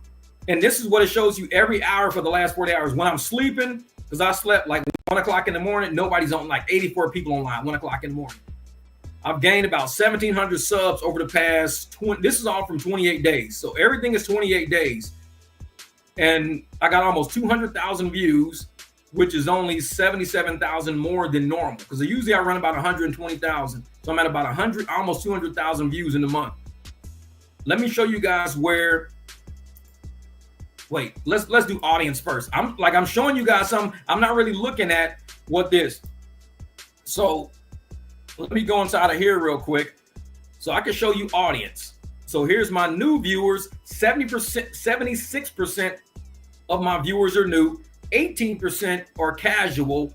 5% are regular. Casual viewers, they watch my channel up to 5 times in the past month. Regular viewers watch the channel 6 or more in the past or more months over the past year. So watch your channel in up to 5 months over the past year. Okay. New viewers, watch your channel for the first time. So people on my channel for the first time, 76% of the people on my channel are people who just found it because of what I'm doing. And a lot of it is also automotive. So you got to realize it's not all Dontay. I have over 1,500 videos on my channel, a lot with automotive. So people watch my Las Vegas, Sin City. They come there the return viewers, people who return. They watch my Las Vegas, the Fenny videos and stuff like that, my Diddy videos about the plot against Diddy and stuff like that. That's why a lot of people are coming back. My channel, people who watch my channel are from Dontay's channel, Hannah's channel, Trey's channel, Ace the OG, and Syndicate Video Media. Those are the top 5 places that people on my channel come from right now. But I also got people that come from Dodash, FT Reacts, Chatty Patty, Lipstick, Mark the Mentor, LJ and Oreo, Jamie Lear, Lamar, Nicole's Daily, and Pedro over on Pedro's channel, because he does a lot with gig work and stuff like that. So those are all the top channels that feed my channel. So I'm showing, like I said, I'm not really looking at the chat right now, but I'm showing you guys everything what I'm going through right now. This is the times when my viewers are actually online. So usually people start getting on my channel at about 10 o'clock in the morning, sometimes not until 1 p.m. So during the week, like it just says many, 8 o'clock many. But if you want very many, then you got to drop until like the late afternoon. Like most viewers around 1 p.m., something like that. 11 a.m. on Saturday, people drop, but people stop dropping off around 8 o'clock p.m. 6, 7, 8 o'clock p.m. is when everybody drops off my channel. So between the hours of like, what's tomorrow, Sunday, 10 a.m. and 8 p.m. is when everybody's going to be on my channel pretty much. That's when the most. So I would drop videos in that time frame if I wanted the higher views. If I'm dropping at 1, 2 in the morning, nobody's on my channel. So for me to drop videos at 1, 2 in the morning would be pointless. Now, let me go. I'm trying to see where the demographic is. So females, here we are. Females on my channel. 49% females, 50% males. So it's about half and half. So the people who watch my channel is literally half and half right here. Let me see if I can blow it up for you. So I'm trying to see how it looks over here. Okay, half and half. So 18 to 24 years old, 3%. So I don't get a lot of young people on my channel, 3%. 25 to 34 is about 20%. 35 years old to 45 is about 25%. So that's the biggest group of people I got is 35 to 44 years old. Then I also got 22% is 45 to 54. 19% is 55 years to 64 years old. 65 years old, I'm at 10%. So for me to have senior citizens, 10% of my channel is senior citizens, that's a good thing. And I think a lot of it has to do with rideshare, because a lot of people who are retired or doing rideshare, they're gonna learn how to do it. They watch my channel.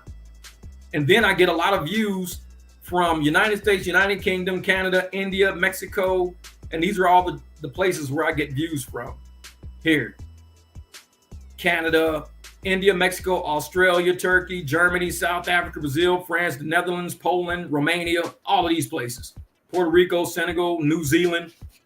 So my views come basically from all over the world, but I don't really market around the world like I used to. I used to do some heavy marketing around the world. I'm trying to see if they got actual race in here. No, I don't think they got race in here at all. So the formats of my videos, like for videos, it says everybody watches. Shorts, everybody watches. Live streams, more than usual, everybody watches. So more people are watching the channel, which is why it's actually expanded in a faster capacity right now. But I'll show you, like, let me go. Okay, this is what I want to show you right here, revenue. So this is how your revenue trend looks right here. And that's over the last 28 days. Like if I did over the past, let's say, year. So over the past year, if it even changes, they'll give it to me. Okay, like 16 grand over the past year.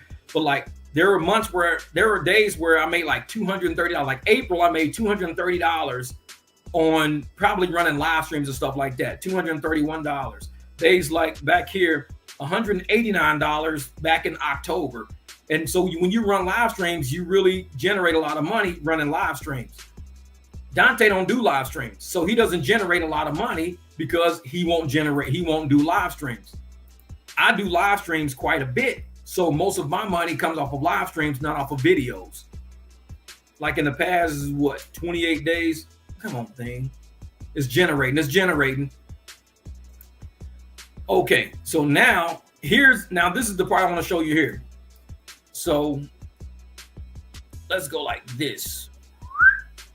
So usually that's what I make, like $1,500, $1,000, $1,000, because these are all the months that I'm actually out driving and not really posting online. My highest month, like I said, was about $2,000. So that was way back before March or whatever. So I make, you know, anywhere between, I'm trying to see what they say my average is. Yeah, 1,000 to 1,300, and I think that's about right. About 1,300 bucks is probably what I average, 1,000 to 1,300 bucks a month on YouTube. So, and it's just like I said, it's just a continuous flow of money. It's nothing like that's grand and like, oh my God, it's a lot of money. It's never like that. But you don't want to do that because once you go viral, your channel like locks up. So my RPM is $8. So that's just for videos. For videos, my RPM is $8.07. Now, if I got 171,000 views on video, they take 171 times 8.7 and they come up with $1,300 just from videos. Shorts, I don't do shorts. I got like 10,000 views on shorts, 9,000, but they only pay you 29 cents per 1,000. So I don't do shorts because shorts don't pay shit. I'm only getting $2.79 from shorts. If I had 10,000 videos, it would put it at $80 because I'll get 8. So I rarely do shorts because shorts only pay me 29 cents per view. My live streams are $25 per 1,000. So I'm getting $231 off of live streams because I got 10,000 views on live streams. But I can get more off of live streams if I ran, because I used to run live streams maybe 2-3 days a week. I would run live streams. So this number right here was like $40, $50 for the longest time. My live stream revenue was like $600-700 bucks. And I would only do like 2 a week probably. So that's kind of how your live stream RPMs are really, really high because you get super chats and stuff involved in that. Plus they just run for longer. So I get $25 for every 1,000 on a live stream, but I only get $8 on videos. So my videos have to do 3 times as good as my lives just so my lives can add up. Because for every 1,000 on a live stream, I get 25 bucks. Now it will take me 3,000 to get 25 bucks on a video. So for 3,000 equals 1 live stream, basically 1 live stream RPM. So that's kind of how I go through my analytics and everything like that. It tells you what your memberships are, super chats, shorts, watch page ads. It tells you all of that stuff on videos, shorts, and lives. You can go through your whole analytics. And that's why when I tell you about when Dontay's got 300,000 views, if he has 300,000 views with 75,000 subs, even if he gets $8, that's only $2,400 he's getting. Because he don't do live streams, so he doesn't get $25. He don't do live streams. He only does videos. So he's getting about $8 per 1,000. So if he's doing 300,000 views, he's only getting $2,400. Now, if he was doing live streams, getting $25 per 1,000 at 3,500, he'd be getting like what? About $6,000. No, close to about 300,000. 7. He'd be getting like $7,500 if he had 2,500 as an RPM. But his RPM is not live stream RPM. He's got video RPM, which is only $8. So you don't really make a lot doing videos because you only get $8 per 1,000. You make more off of lives and live streams. I just don't do them like I used to because I'm so busy. In the summertime, I don't really do much on YouTube anyways. I do all my stuff when I'm out driving. So you'll catch me out. Yeah. Was that? Who's that? I'm back on the other channel now. I'm back over here now. Okay. Yeah, I wasn't reading comments. I was just looking at, I was doing all my YouTube stuff. So yeah, I'm in that 25 to 34 range, 54 range. Yeah. And that's the thing. So when we go through YouTube, you can also click on trends and it tells you what the trends are, what people are looking for. I filmed my entire salary negotiation, day in the life working in London, 14 huge mistakes tourists always make in London. So this is what people are looking for. I stated the Ritz London, the sad truth, the biggest downfall of Dan Bilzerian. And so YouTube will give you different ideas. Like if you click on this, it tells you all the ideas. Regret quitting my job, retail worker diaries, paying bakeries to make cakes, getting fired for no reason, home bargain warehouses. So they tell you all of these different things of what people are actually looking for on YouTube. I don't look at that. I don't care about that. I do other stuff. So let me go back over here real quick. That's my dashboard.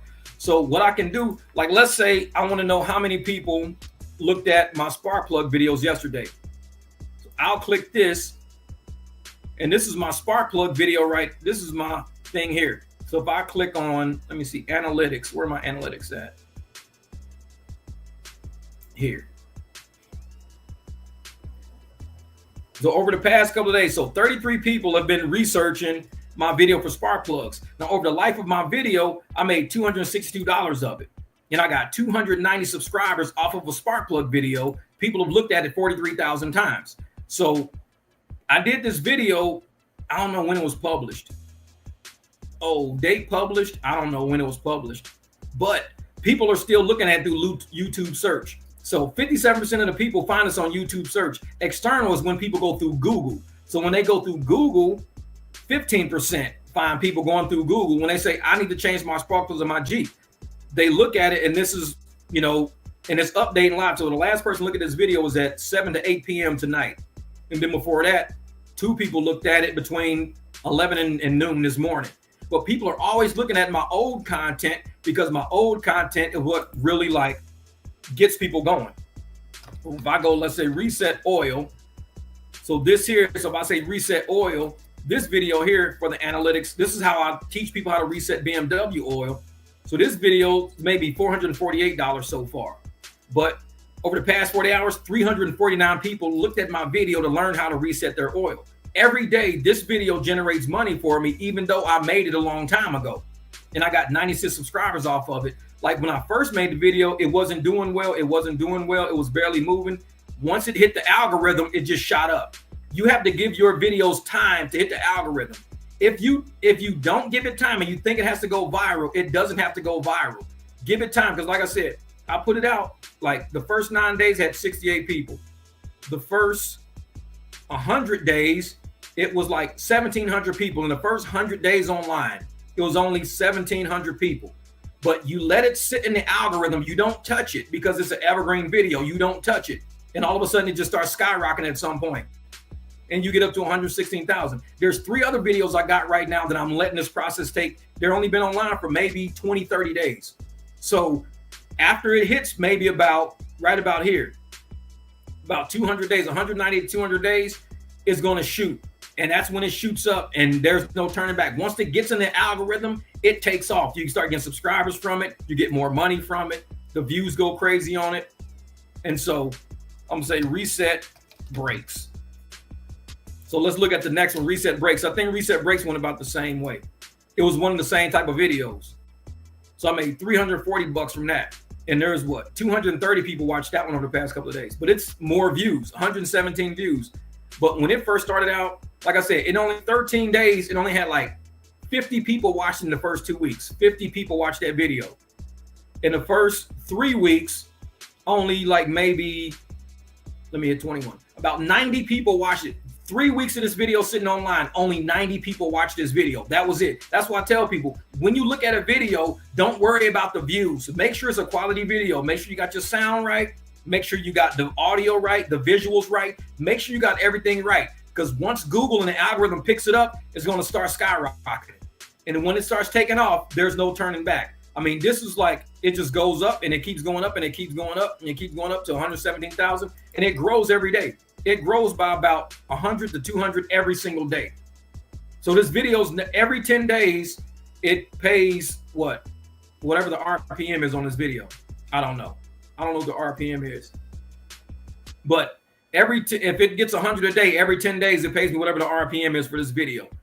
So for people out there creating content and it doesn't go viral immediately, don't worry about it. Do not worry about it. It's going to actually do what it does. It's going to take off. You'll be fine. How and why. This is another video. Wait a minute. Let me see something. Watch how and why.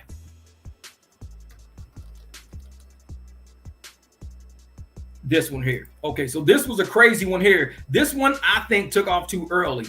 And this is why I tell people going viral fucks your video up. You saw all my other videos were doing this. All my other videos were going up like this. So this video made me like $1,200 and gave me over 1,000 subscribers so far. And it's people still watch it. 37 people watch it. But this is what happens. You see how it doesn't do like my other ones went like this and up. This one, it went and it kind of started trying to peak and then it plateaued off. Then it peaked again. Then it plateaued, but it's still casually growing. but it can't peak like how the other ones. The other ones went like this and took off like a rocket. That's how I like my videos to do. I like it to sit stable. This one within, let's say, the first 3 weeks. The first 3 weeks, the other one was at like what, 50? The first 3 weeks for this one was at about 1,200. So this one was at 1,200 in the first 3 weeks. The other one was at 50 in the first 3 weeks. This one only made it up to 66,000 views. The one that was at 50 is at 117,000 views. This one is a longer video, so it made more, but the other one, more people viewed it because the RPM is lower. So whenever your video starts out slow, don't trip. Let it start out slow, let it build. Because this one only got 66,000 views, that's it. If this one had 117,000, this number would be 2,400 instead of 1,200. So let it build itself up in an algorithm, and it'll get to where it's trying to get to. When you see a video and it's not taking off, you're like, oh man, this video ain't going nowhere. Like I said, this one had what? In the first 3 weeks, it was sitting at 1,200 views in the first 3 weeks. First three at 1,200 views. Then it just started taking off. The other one was at 50 views in the first 3 weeks, and it just took off. So always give it some time. Let it sit, let it chill, let it relax. Don't rush the algorithm. Let the algorithm do, because it has to start getting into the search. Once it's in Google search and it starts being grabbed by the algorithm, sit and just chill, relax. Don't, when people say, man, that video only got 500 views. There's a video I got right now. Let me see some BMW. This video here. I just dropped this one the other day. And this one I dropped, and I'm looking at, it's still early. It's still early. So I only got 596 views. It's only got 1 sub. It only made me $1.36. See, this is the user trajectory it goes. But that's only in the first, like I said, this is the first 3 weeks right here. Because like I said, the other one had 50 views in 3 weeks, 50, and it skyrocketed. This one got 576 in 3 weeks. So it still got time to skyrocket and do what it wants to do. I have to give the algorithm time, because right now YouTube search is at 15%. So it's not in YouTube search yet. It's in browse and Google though. Everybody's finding me in Google already. Browse features in Google's at 46%, which is good, because once it hits YouTube search from there, YouTube search is going to jump up here. Browse search will move down a second, down the channel pages, and that's when this video will take off. So wait till it hits YouTube search. That's when it hits that home page. It hits exactly where everybody's looking. So for it to be at 15% is good. 15% with 500 views in 3 weeks is good right now. This still has potential to go viral. You just got to sit, let the algorithm grab it. Once it grabs and it takes off, this could be a 100,000 view video. So I'm not even tripping off this. People look at it and say, man, it only got 500 views. Don't worry about it. It's good. It's good. But enough of that. Enough of that. But that's how I show people how YouTube works. Because a lot of people think the moment you drop a video, it has to go viral. It don't. It's like a bank account. It's kind of like, let's say somebody gave you all your money up front for your job. Let's say you took a job paying $40,000 a year. The day you started, what's up, Fee? The day you started, they gave you the $40,000 on January the 1st. Now, everybody else is being paid every 2 weeks, but they said, we're going to give you the $40,000 up front. They give you the 40 grand up front. What do you do with it? You blow it. Within 6 months, you're out of money now, because you're buying shit. You're not budgeting. You're buying it. The videos are just like that. The videos are your salary. It's your YouTube salary. If you go viral too early, you get the money up front and the video dies, because nobody's going to watch after that. That's why I tell people, I even got a video saying going viral kills your channel. So if you go viral early in that video is done. You got all the money up front. They paid you the money up front, and you got to spread that money out now over the rest of the year.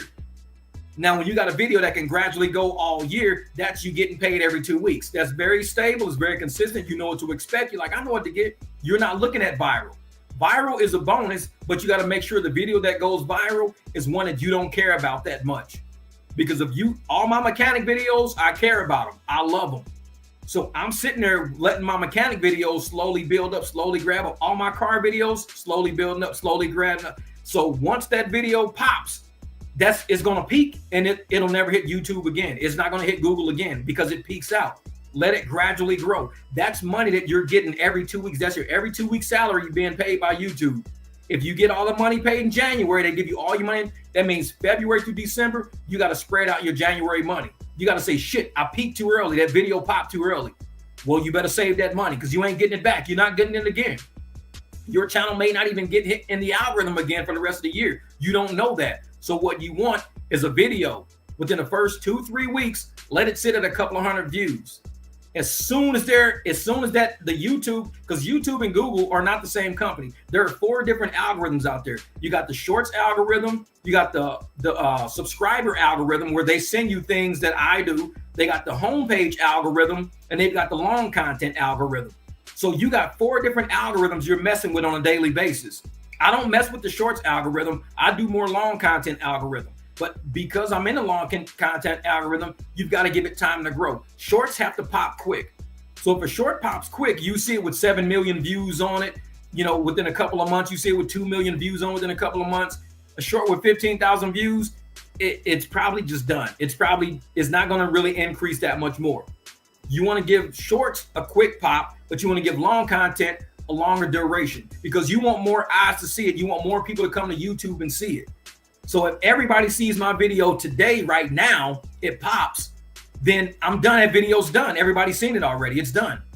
But if I say people haven't discovered it yet, haven't found it yet, that's good. Because once they do, they're going to start sharing it. Then it starts radiating. So that video of the BMW video I did like last week, it slowly goes like this. And all of a sudden, once it takes off, that means it's in Google right now, but it has to make it over to the YouTube algorithm.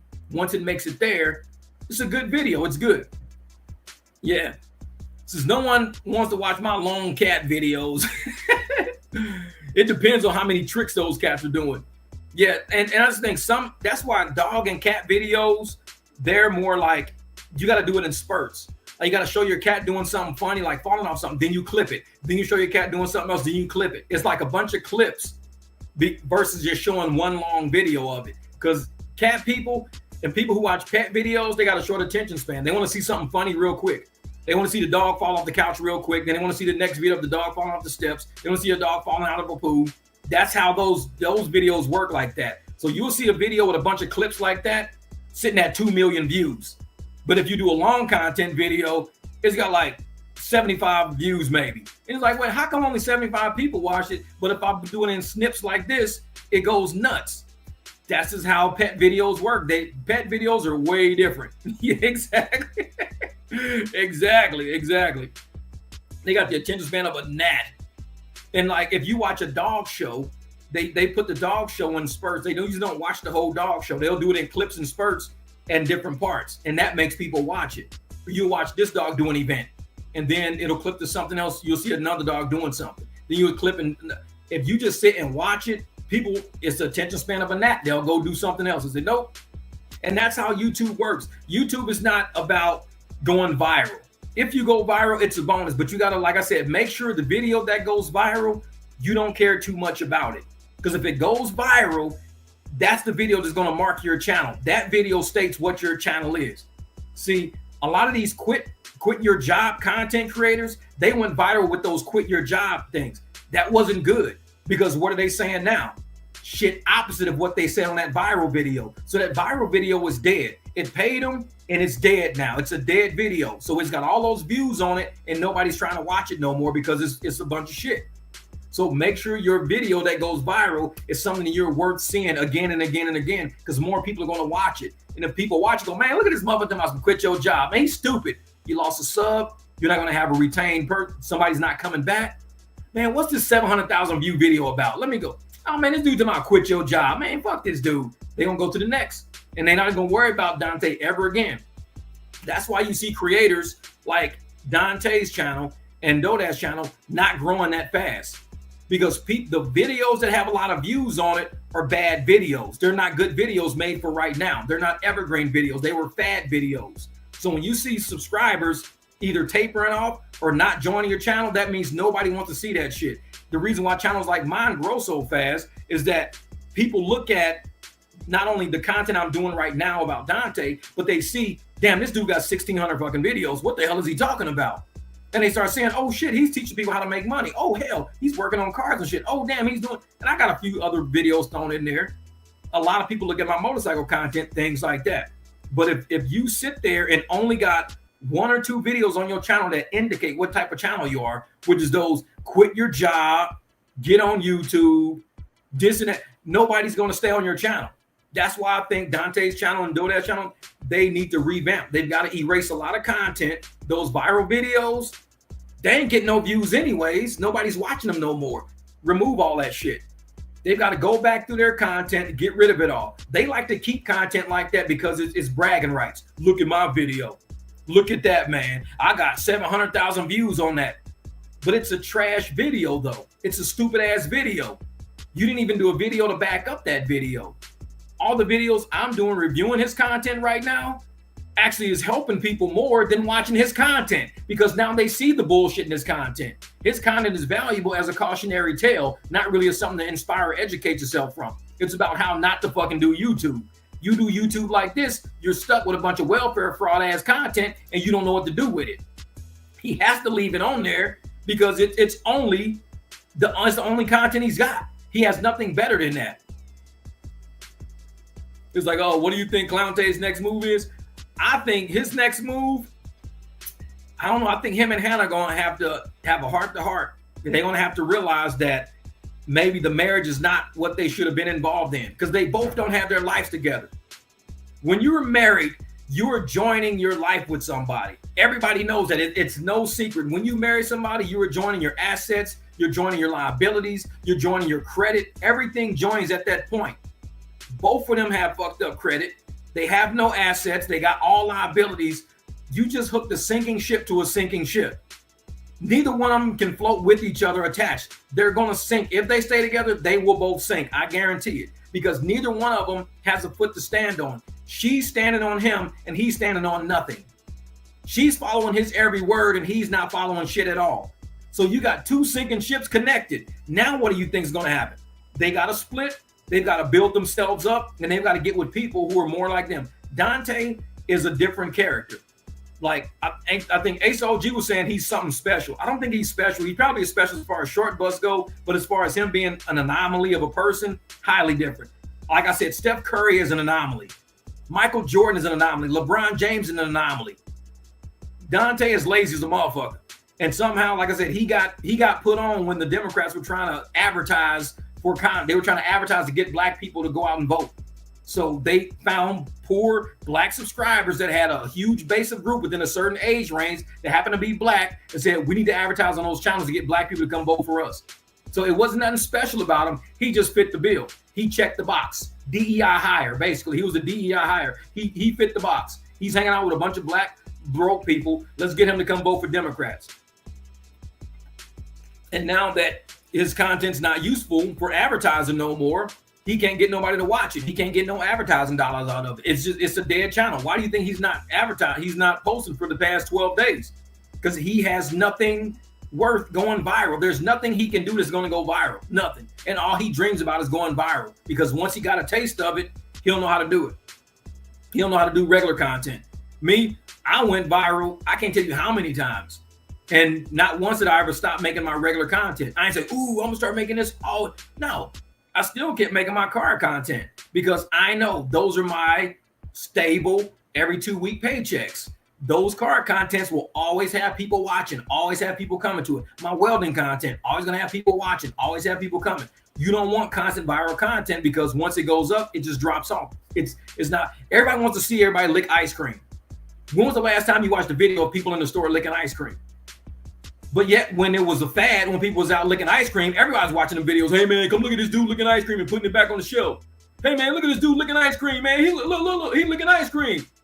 So once that fad is over, nobody's looking at people licking ice cream, putting it back on the shelf no more. That content's old. It's dead. And it's like flash content. It's like, ooh, wow, people are licking ice cream. Nobody's looking for it. We've moved on past that shit. We're doing other things right now. So for him to sit there and try to keep making the same flash content, people have moved past that point now. Nobody cares about you quitting a job. They know that's what you do. Nobody cares about you getting fired. That's what you do. Nobody cares about you getting evicted. That's just what you do. The flash is gone. Initially, it was like, oh, wow, he's getting evicted. Oh, man, this guy. But now it's like, it's just what he do. It's an act. It's what he do. And so they got to sit there and they got to think. They got to think about how are we going to be a married couple, potentially living separate. Content is no longer our main goal no more. What are we together for? You got two sinking ships trying to link together. What are we even together for? There's no reason for it. The reason for them to do everything they did was all for content. We're getting pregnant. That was for content. We're getting married. That was for content. My girlfriend moving in with me. That was for content. We're moving to a luxury apartment. That was for content. Everything they did was for content.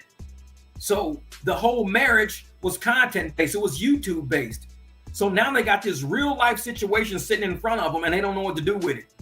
You got a husband that can't even put a roof over his wife's head. You got a husband that can't even buy his wife medicine if she needs medicine because he has nothing. He has a YouTube channel with no views on it. He has nothing. No job, no benefits, no nothing. He's been on welfare for his whole life is what he says. Been living in low income for the past 5 years. And he's married to somebody who came from a good background, a solid, stable environment. So it's like, what are you going to do, man? You got this real situation sitting on your plate. It's called a marriage. A husband has to do what a husband does. Every girl he was engaged to is looking at his channel right now, laughing their ass off. Like, man, that could have been me right now. Man, that would have been me. Every girl he tried to seduce to come over there. Nah, I'm cool. Finding girls on Facebook. I'm cool. No, I'm good. I don't want to be on camera. Come on, it's going to be good. We're going to be on camera together. No, I'm good. I don't want to be on camera like that. I want my life like that. Oh, we can vlog our life together. No, I don't want all that. It's too much. It's too much. Hannah, she fell for it. And look at her now. After everybody gave them advice, slow down. Don't be trying to get pregnant. Don't be trying to get married. Y'all need to learn each other. Y'all need to move into each other that damn fast. Y'all need to be doing this and doing that. Y'all both need to be out working jobs right now. Everything anybody ever told them on their channel, what did they say? We got it. We ain't worried about y'all. Where they at now? I just don't think they want to face the music. That's what I think. They don't want to face the music. They're scared to come online. They won't ever do a live stream because they can't do live streams. They won't discuss all the mistakes they made with people. It's like I said, you got two people who fell for the okie doke. The whole YouTube okie doke of we're going to go viral. We can make a living doing YouTube. When you got a ton of YouTubers out there right now saying it's not what y'all think it is. YouTubers are leaving YouTube to go back to a 9-to-5 because that advertising money just it dried up. That advertising money is gone. Oh yeah, because old folks have great advice, but what do we know? Guess we're out of touch. Exactly. And that's what it is. When we try to educate people and tell people stuff, we're telling them that not to make them wrong, but to help them be more right in their moves. That's it. If we don't want you to fall, then we're going to give you advice. Now, a lot of the young people, they take advice as, oh, you're trying to tell me what to do. You just trying to boss me around. You trying to tell me what to do. No, I'm trying to make sure you don't come to me in 3 months asking me to borrow $1,000. That's what I'm trying to do. Go get a job. Get off your ass. You trying to tell me to go get a job. That's not what I do. I ain't no 9-to-5 person. I ain't cut like that. I'm going to go do it 3 months later. Is there any way you could take out a loan for me and just... No, because I gave you advice so you wouldn't be in my face trying to borrow from me. My shit's together. I got good credit. I got a stable income coming in. I've got all my finances figured out. The last thing I need is to take care of some grown-ass adult who's past the legal age of 18. Once you're past 18 years old, you can go overseas and kill people in wars. So you can kill people at 18 years old legally. If you're 16, you're legally, you can't kill nobody. Once you're 18, legally, you can go kill another man my age. They'll give you a gun and tell you to go shoot them. Legally, you can go do that. So legally, you can go out and kill people. I don't need to be taking care of you. You need to be taking care of yourself at that point. So I'm like, if you over the age of 18, take advice. Listen to the old heads that know shit. Don't be trying to say, I'm just a kid. Motherfucker, you can legally go blow somebody's head off. You're 18. You are not a kid. Kids can't legally do that. You can. So miss me with that kid shit. We're just kids. No, you're just young. That's all. And most of you are dumb. So don't come my face with no young dumb shit. Because if you don't listen to the old people, nah. Oh yeah, man. I don't want to listen to you old heads because you old heads don't know how new things are. Oh, we know life more than what you think we know, but you don't listen enough to know what we know. If you listen enough to know what we know, then you be like, I should have listened to you a long time ago, man. I'd be further ahead. Because why would we tell you things to keep you down? The only people who are telling you things to keep you down, the only people telling you things to keep you down are these young people that don't know shit. They telling you to quit your job. Even people like Doe Trash out telling people, nobody want to work. Don't nobody want a job. Nobody want to work. I'm like, I might not want to eat vegetables, but I'm going to eat them. I wish I could eat chocolate chip cookies all damn day, but I can't do that. I mean, there's a way I got to take care of my body. So there's a lot of things I may not want to do. I may not want to just drink water for the day. I might want to just drink alcohol or something for the day. Who knows? But I'm going to sit there and do what's good for me. Not what I want to do, but what I need to do. And people need to work to provide a benefit, to provide a service. Because if nobody worked out there, YouTube wouldn't even be a company. Everybody be done quit and be like, we ain't got no engineers. Nope, nobody wants a job. We ain't got nobody running. Nope, we have no accounting department. Nobody wants a job. We ain't got no building maintenance. Nope, nobody wants a job doing buildings, man. Everybody quit to be on YouTube. Well, who's running YouTube? People need to have jobs. So this whole bullshit about, oh yeah, people don't need to be working. This is a waste of y'all time. Go out and get this money. There's so many other ways to get it. The whole time, what are they doing? Internet begging, dry begging, pity, crying and shit online. I ain't never seen some pitiful ass content crying online because they can't pay their bills. If you can't pay your bills, why is the camera running? You should be working somewhere. If I can't pay my bills, you really think I'm gonna be sitting on this camera? Man, I can't pay my rent today. I don't know what I'm gonna do with my car. No, I'm gonna be out that house making that money. When I come back, I'll be like, man, let me tell you how I'm covering my bills, man. This is what I did today to cover these bills. That's what you say. But to sit on the internet crying, oh, I don't know how I'm gonna pay. I don't know what I'm gonna do. They're gonna turn my lights on. Then turn the damn camera off. If you on camera telling me they finna turn your lights off, turn the camera off. Go out and make some money. Come back. I don't need to sit in here. Nobody ain't gonna turn my lights on. They're gonna evict me. That's your fucking problem. Don't make it mine. Next video. I'm watching something else. Because I'm not gonna sit there and watch that shit all day. It's pitiful. And for people that sit and watch that pity kind of, oh, baby, it's gonna be okay. We're gonna pray for you. Prayers don't work like that. Prayers work like, God, keep me healthy so I can go out and work to provide for my family. Keep me healthy so I can go out and hunt to make sure I can kill these animals to bring food back. God, make me healthy so I can carry all this water back to the village. That's where prayer comes in. Keep me healthy enough to do what I need to do to get done. That's what you pray for. You don't pray for money. The love of money is the root of all evil. When you love money more than you love your own health, you're talking about, I need money, y'all. Pray for me to get money. Pray for me. We pray for you to lose a little weight so you can stay healthy. We pray for you to not have high cholesterol and damn near have a heart attack all the time. We pray for that. We pray for health. That's what you pray for. Keep me healthy enough so I can get done what I need to get done. But you got these able-bodied, lazy-ass people out there. Pray for me, y'all, so I don't lose my apartment. I ain't worried about your fucking apartment. Pray for me that they don't turn my lights off. Fuck your lights. Go out and work. That's what I pray for. You be healthy enough to go out and do something. I pray for that, if anything. But you got these lazy-ass people who want sorry-ass prayers. I don't do sorry prayers. I don't do that. I pray you're not hurt. I pray you stay smart. I pray you're healthy enough to get out there and do shit. When it comes to money, fuck that. If you ain't making it, that's your problem. That's not God's problem. God don't need money. He's on the other side of the rainbow. He's, in heaven somewhere. They don't have money printers in heaven. There's no money printer up there. He don't need money. They don't have concrete and brick walls up there. Where's the factories that produce that shit? It's nowhere. Therefore, God don't need money. So why am I praying to God for money? God's like, I give you health. That's it. You get health. You don't get money. You get health. Saying if you don't do something with the good health I gave you and the good opportunities I give you and what I put in your path, then screw you. God's like, I'm going to go driving my Mercedes. How'd you get a Mercedes, God? There's actually a Mercedes factory in heaven on 202 Angel Lane.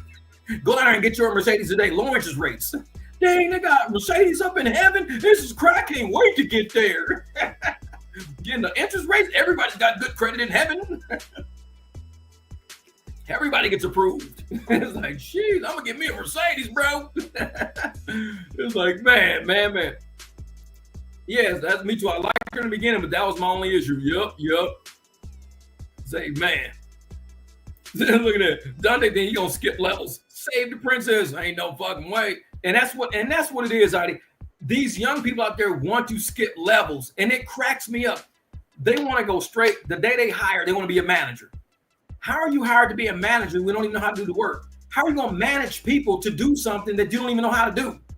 Well, it says y'all was hiring for managers. Can I be a manager? Have you ever worked here before? No. Then how are you going to be a manager? You need to start out, here. Learn how to do this machine. Then you move over here, learn how to do this one. Then you move over there, learn how to do that one. Now you've been here for 2 years. You ready to be a manager? Why? Because you know how to do all three of these things very efficiently, and you can train people how to do those things efficiently now. Instead, what are they doing right now? They walking in, well, say you was hiring for managers. Okay, we are hiring for managers, but have you ever worked here before? Have you ever done this before? No. Then you can't manage it. You can't hire managers for somebody who can't. We're hiring people who have experience managing people in this type of a capacity. Otherwise, we can't do it. What's up, Sway? And if you can't do it, we don't know what to tell you. You can't work here as a manager. You could work here as a regular staff member, but you can't be a manager of staff unless this is something you've done before. Kids want to jump right over that. No, I want to do something. If I can't be a manager, I don't want the job. Okay. Well, then when they starting to be broke, they sitting on the internet trying to cry. Man, I'll be trying to get jobs and stuff like that. Nobody want to hire me. No, it's not that nobody want to hire you. You don't want to take jobs that are at your level. You want to come in at too high of a level because you see everybody else doing those jobs, but you never ask people, how long have you worked at that company? Oh, I've been here for 6 years. How long you been in that company? Oh, 11 years. How long been in this company? 3 years. And you trying to come in and be at one of their levels. You can't do that. You can't just skip levels, come in and be like, oh, yeah, I want to do what he's doing. Well, he's been here for 7 years. Well, I can do what he do. You probably can, but that would discount all the hard work and dedication he's put into this company if I just put you at his position. You can work under him. He got a few positions. Oh, I don't want to work under him, man. I don't like authority, man. I don't like people authority. I don't like that. This is probably not a place for you because we got a lot of hierarchy at this company and there are levels of authority and you have to, it's protocol to follow. If you can't follow protocol, this might not be something you want to be in. Dontay, I don't follow protocol. I don't like authority. I don't like people telling me what to do. Then this is probably not a place for you then. Good luck. Now where are you at now? Welfare. Where are you at now? Talking to his mom, talking to Hannah's parents. And this is, like I said, he won't post because he knows the videos we've been dropping. A lot of people have been dropping videos, not just me. So it ain't just me on his ass. There's a lot of people dropping videos and he's now realizing that the bullshit don't work on everybody. Running around calling people old heads on his videos only works on his videos. A real old head from the old school, I make my own videos. I don't got to be on his shit. I don't got to comment on his channel. I don't need to be on none of his people's channels. Not a single one. I can get on my own channel. And that's going to piss them off even more because now they can't control what I say. They can't just block my comment and kick me off their channel. That's cool. If that's what you want to do, knock yourself out. But you got to remember, old heads got their own channels too. And we surrounded by a lot of people who are like-minded, who say, we raise kids y'all age. We've already been y'all age before and got to this level that we at. So when we watch channels like y'all ain't nothing new. Y'all a bunch of fools with microphones, thinking y'all really saying some shit, and y'all gonna end up in the same place doing what? Talking to an old head, trying to get hired by an old head, trying to use an old head's credit, trying to move into an old head's basement. But yet you talking all the shit about old heads, but guess who you run to as soon as shit go bad? Oh, you won't call your parents? Like exactly.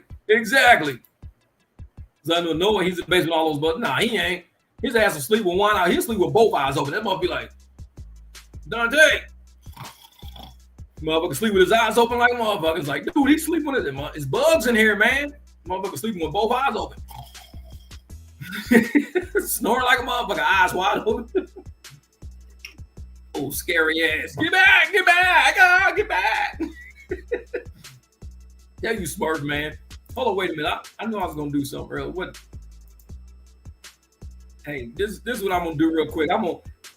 For anybody, I'm gonna put this link right here. We're gonna take a few people on the microphone. If you are around an area that doesn't have music playing, because if you play music, then I get copyright flag with music. But I just dropped the link in the comments right here.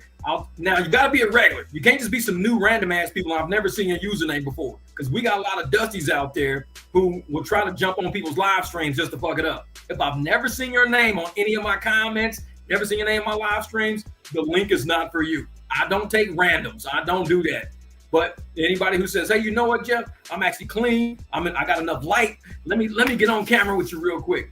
We'll take like I said, we'll take a few people in. We'll get other people's opinions on what they think is going on with the whole Dontay Hannah situation. Because I got a funny feeling, like I said, the next video he dropped is going to be some somber shit. It's going to be some somber. It's going to be like, yeah, I should have listened to everybody. I wouldn't take anybody. And it's not going to be a video he even believes in, because we've seen those videos from him before. And right after that, he negates everything he just said. I should have listened to old heads. I should take a job. You know what I'm saying? I need more stability. I should be taking a stable job. He says that shit for whoever he thinks is going to watch that video, which is a company that might want to hire him. Or it's going to be for Hannah's dad. Like if Hannah's dad watches it, look, Hannah, he won. He's really thinking it through. Now it's all for content. This dude will make a video and he won't believe shit he says. Yep, he's going to cycle it. And he'll sit there and say everything on the video. Oh, I think I'll learn my lesson. I'm going to start getting a job and I'm going to do this and I'm going to do that. And I'm going to try to 3 weeks later. Yeah, I'm just not 9 to 5 cut. My last video popped. I'm back in the money again. I'm going to be full-time on YouTube. I'm not worried about these jobs. I'm not going to waste my dream. I'm going to chase my right after that. Dude is notorious for that. Notorious for that.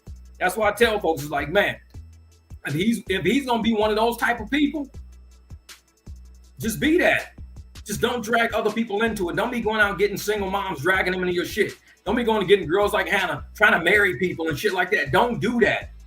Because what that does is ruin Hannah's entire family. Now, these people are sitting there with Hannah, a married lady, sitting in their house, eating their food, sleeping, and she should be with her damn husband. But her husband is a non-factor in her success. Her husband is sitting there saying, you know what? I can't take care of you. I said I could. I'm not really husband material. Can you just go back to your parents' house? Can you go back to your parents' house? And that's what he ended up doing. Where's she at? Back at her parents' house. And that's what happens when people like that run their mouth so much trying to make content on video, and all his little dusty ass subscribers, they don't even see it. This man basically grabs some random woman, say, I'm gonna try to call in, but my girl's tripping because I'm tuned in. Oh, that's funny. That's funny. She's like, what? Don't get on there and say that. Like, girl, I'm not gonna say shit about the marriage. I'm good. But that's the thing, though. And like I said, all the people on his channel need to realize, Dontay, we supported you, trying to watch you grow, watch you doing things, but you right back at square one again. So if you always back at square one again after all the shit you just went through and everything, we can't rock with you no more, man. We can't rock with you no more, man. Yeah, no, that's okay, because I know a lot of people, especially with it being this late at night, it's 12 o'clock in the morning, a lot of people probably like, man, I'm laying in bed, it's dark in here, and I get it, because like I said, I slept most of the day today because it was 112 degrees. I was out welding until it hit about 101. Once it hit about 101 degrees, I turned the welding machine off, brought everything back in. I said, I'll just go weld later. So I might get up early tomorrow and finish welding. I got one more bracket to weld, and then I'm gonna do a couple of braces, then I'm done. Then I'll pull all the cars back in. But yeah, and that's the thing, is like with the way Dontay and Hannah's channel been going, the fact that neither one of them are posting anything. And I hope they're probably listening, or any of their people listening. If you are not posting a single thing on either channel, that lets you know right there, y'all ain't on the same page. Y'all ain't on the same page. Because if y'all was on the same page, you'd be like, oh yeah, you can post something, you post, I'll post something too. Okay, we'll post this, I'll post that. They ain't on the same page. They go in different ways. They don't know what to post. The way you stand heat like this is you go out at nighttime. In the summertime, we sleep days and we go out at night. I'm early morning. I'll be out till about maybe 9, 10, 11. Then I'll sleep through the heat of the day. I'll swim, do whatever I want to do. As long as there's shade over the yard, I'll swim. If there's no shade, I ain't swimming in that pool with no shade. It's way too hot back there. And then I end up going, yeah, you don't have to use your face, you can use a photo. True. And then I'm back up at nighttime. Because right now, I don't even know what the temperature is right now. Hold on, let me see what's the temperature right now. It says 100 degrees. 98 degrees feels like 102. So it's still pretty hot. I don't run my cars that hard in summertime. But definitely though, for neither one of them to be posting content right now, for neither one to be posting content, that lets me know they're in disagreement. She might want to post the truth about what's going on because she's probably tired of playing the game. She's probably sick of playing this game, sick of being an actor, sick of following his footsteps. But he wants to post something that's an act. And she's like, I'm done acting. This shit didn't work out. It's a game. Your little plan or whatever you had didn't work. Your little strategy didn't work. Because the other time about strategy, you got to post with strategy. Everything's strategy. You got to do strategy. If you don't do strategy, you're not going to make it. Post strategy. Everything got to, so it's all fake shit. And they even said, yeah, well, we keep our real life, this and that. And we post strategy. Okay. We accept that. but the shit you posting, you know, is trash and is garbage. So therefore, all the lies, trash, garbage, all the fraud, you leaving it on your channel. She probably wants to come clean. She wants to be like, listen, I just want to tell my truth from my side of the story. Because when she did that one video she did saying, I can't do this no more, or something like that, everybody knew it was clickbait, because they knew her and Dontay didn't break up. It was after the hospital thing, I can't do this no more, or something like that. And it was talking about her health. So they know that they're doing clickbait titles to get people to rush to their content. That's why her one video did well, but the one right after that didn't do as well, because people fell for the clickbait title. And they was like, we already see what you up to. You doing the same Dontay shit. You just copying whatever Dontay's doing. So instead of us giving y'all the love and trying to show y'all support, we're going to support the people who are reviewing y'all content, because at least they're telling the truth about what's going on, and y'all just bullshitting people. So a lot of the reviewers, a lot of the reaction channels are getting a lot of, good views, because people want to see the content. They just don't want to give them any support. It's almost like they're boycotting them and saying, we're going to boycott you until y'all start being straight up. And they don't know what to do. They don't know what to do. They sitting around like, we can't even pass, 30, 40,000 views. He's got 70,000 subs. He can't pass 30,000 views. Like I said, that's only at $8 RPM. It's only $240. So $240 you get on a video, but you got to wait till the 21st of the month to even get that. You can go do ride share and delivery, make $240 and get that today. So he's realizing, waiting on all this content, not getting money, and he don't know how to budget. He cannot budget out nothing. So he's trying to get his YouTube check and budget it out. But he's so far behind on bills, you can't budget negative money. It's money you don't have. So he's sitting there with all his money from YouTube, and he's like, I only got, $2,500, $2,000, whatever he's got. But I got $5,000, $6,000 worth of bills. You can't budget. You just got to give it all up. You got to give it all up. There's no budgeting that. Because if you try to budget it, that means you got to not pay bills in order to budget to keep money. So if you already got $6,000 of bills and you say, I'm only going to pay like $800 worth of bills and we're going to keep the rest, you're only going deeper in the hole. You're going deeper in the hole. Oh yeah, he's in the pit right now. He's down there. He don't know what to do right now. He don't know what to do. Because for somebody to post damn near consistently for 5 years and all of a sudden don't post anything, something major happened. This ain't something minor, because we seen him get fired. We seen him argue with his son's mom.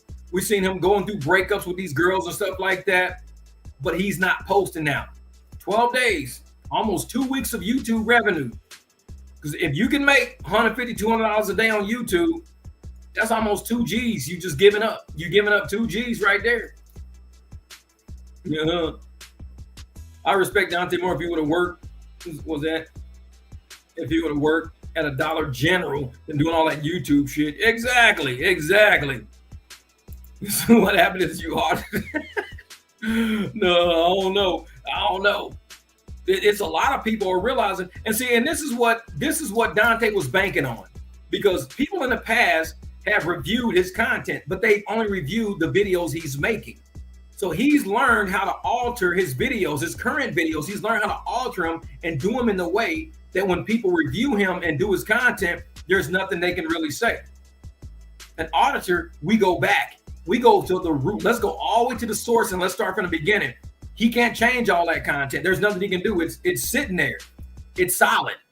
And now what he's going through right now is a function of all the bullshit that led up to this. All the content we're reviewing and auditing and going through, it's hard for him to say everything he's doing is working perfectly, because he'll look at where he's at right now. He'll look at walking around like a bum. Can you call your parents? Can you do this? I'm gonna end up losing my car. I'm too far behind. I'm gonna get evicted again. But yet all his words and all his logic and all his advice and all his, trying to inspire people, it led up to this point. So the audit did what it was supposed to do. It just took everything he said and it didn't allow him to use his current content to twist nothing. He's using all his current content as a attraction. It's like turning the light on and a bunch of the dusty ass moths come to the light. That's what he was using his current content for. He thought, well, if I just keep stringing people along, like I said, the video game mentality. If I keep stringing people along, save the princess, and keep showing worse and showing worse and showing worse, and people keep viewing what's worse. I say, You can play that game all you want until somebody goes all the way back to your content and says, this is how it all started. This is all bullshit. This is what he does. Now it's like, he can't make it's a chess move. You can't move now. What are you going to do now? Everybody knows your game now. What are you going to do? Everybody knows your next video is going to be worse because you're using a Save the Princess concept. But if I tell people it's all a game, it's an act, it's what he does. He quits on purpose, gets fired. He's not in a pitiful situation by accident. All of this is planned and plotted. He's not married to Hannah because of love. He's married because of content. That whole pregnancy shit was because of content. All of this was content. And when you start from the very beginning, you start hearing the psychology from when he was single, when he was with Leo's mom. All up to this point, it's hard for him to do content now because everybody's figured this shit out. Everybody figured this shit out. And he's sitting there like, well, I don't know what to drop now. They just basically pulled the curtains and showed everybody how everything works. The curtains have been pulled. Anything I say now is going to be laughed at because you can't take it serious. All the fake tears, you can't take it serious. All the fake happiness, you can't take it serious. Because Hannah already said, oh, shit's good when the camera's on. Y'all don't know how bad it is when the camera's off. He could be a little nicer. He said some pretty mean stuff when the camera's off. So we already know the game's up. He can't go nowhere. His content trapped him. What is he going to do? What is he going to do? His own content trapped him. It's not shit I did. It's not shit any other creator did. No creator out there put Dontay in the situation he's in right now. No content creator did this. Yeah, you think Hannah was one of the dozens who thought he was a cash cow? No, I don't think Hannah's that clever. I don't think she's that clever. I think what Hannah really thought was Hannah's one of those girls like this, and I can just tell from her personality. She probably has a lot of friends who got boyfriends, or she looks on other people's shit, because like I said, they watch other content, and she see these girls living a life. She see these girls getting a nice purse. She see these girls taking a trip. She see these girls riding a nice car, and she's like, I want to be one of them girls. Dontay promised all of this shit, and when they got together, they were doing it. Oh, we're eating at a fancy restaurant. We're going to a nice here. We're doing our ski date. We're doing our this date. They were doing all this. She was doing everything she wanted to do because of what she saw all of these girls going through. And she was like, I want to be that type of girl. I want to be the type of girl that does all of these things. Dontay was like, oh shit, so I can use you with content. If you want to do all of this and you don't mind me recording that, can I use you? Because every girl I try to use for content don't want to be used for content because they already know the game. I'll be telling these girls I'll be with them, but they got to do content and they don't want to do content. So you telling me you gonna let me do content with you? Yeah. We can go to nice restaurants? Yeah. We can go to church together? Yeah. They did a video where they went to church together. Recorded the whole thing in church. Why would you do that? Why would you record yourself in church? That's weird shit. So they did all of this recording because Hannah was probably thinking the whole time, this is one of the guys that's gonna make me look like the girls that I be seeing on Facebook and everywhere else with the guy that's giving them all this nice stuff. I could be that girl. Next thing you know, she's in videos with her hair all nappy and shit. Yeah, she got caught. Hair all nappy in videos. Look like she been wearing the same clothes for 2 days straight. She looking tired. She looking all dilapidated and shit. She's standing on the stove with her back all hunched over and shit, cooking like she a motherfucking maid. And it's like she was getting tired. She was tired of playing the game. You could see in her face she was tired of playing the game. And she tries to put a show on for the camera because if she don't put the show on, she's now married to a guy who blows up at her. Even she said that in the grocery store when they left the girl and was in the car. Oh, when the camera's off, oh, I can tell you everything you be getting mad at. I'll tell you this. And he's like, oh, it's like that. Okay, it's like that. All right, I see. Okay, it's like that. All right. And she's like, yeah, it's like that. Because I this and that, and I'll say this, and I can say this, and I can tell people this. And he's like, okay, all right. So it's a lot being said. It's a lot being said. Yep, you think that you can't take the content to bed. So there's a lot going on behind closed doors. And he don't know what to say. He don't know what to do right now. Because Hannah kind of helped expose, even his ex, when she came on Trey Watts TV, she kind of exposed him a little bit. Because with that interview on Trey Watts TV, what did she say? Oh yeah, he's mean. He's very verbally abusive. He's not physically, he's very verbally abusive. Not physically, just verbally. He says some really mean things. That's Dontay. That's a narcissist right there. So now you got 3 women. You got Leo's mom, you got that girl, Jasmine, and you got Hannah. All 3 girls are saying the same thing. And even he admitted on camera, oh, I got an anger problem, but I can control it now. I control it now. I got an anger problem. I can control it now. It's like, okay, so now you want to admit with all these girls, you got an anger problem, but oh, I can control it now. It was out of control at first. I can control it now. When Dontay thought he was emulating other people's shit, he was going to be a successful them. We caught him in 4K jail. He was copying other people's life. He went from copying people's content to trying to copy other people's life. Because if you can see, when you go on YouTube in the studio, like I showed y'all earlier, you can click on trending. YouTube tells you all the trending topics of what's going on YouTube. The trending topics be quitting jobs, going to fancy restaurants. Those are all the trending topics because people want to see that. And he wants to be caught in those topics. He wants to be caught, oh man, I can go to a nice restaurant, be caught in that nice restaurant algorithm, and people start looking at my content.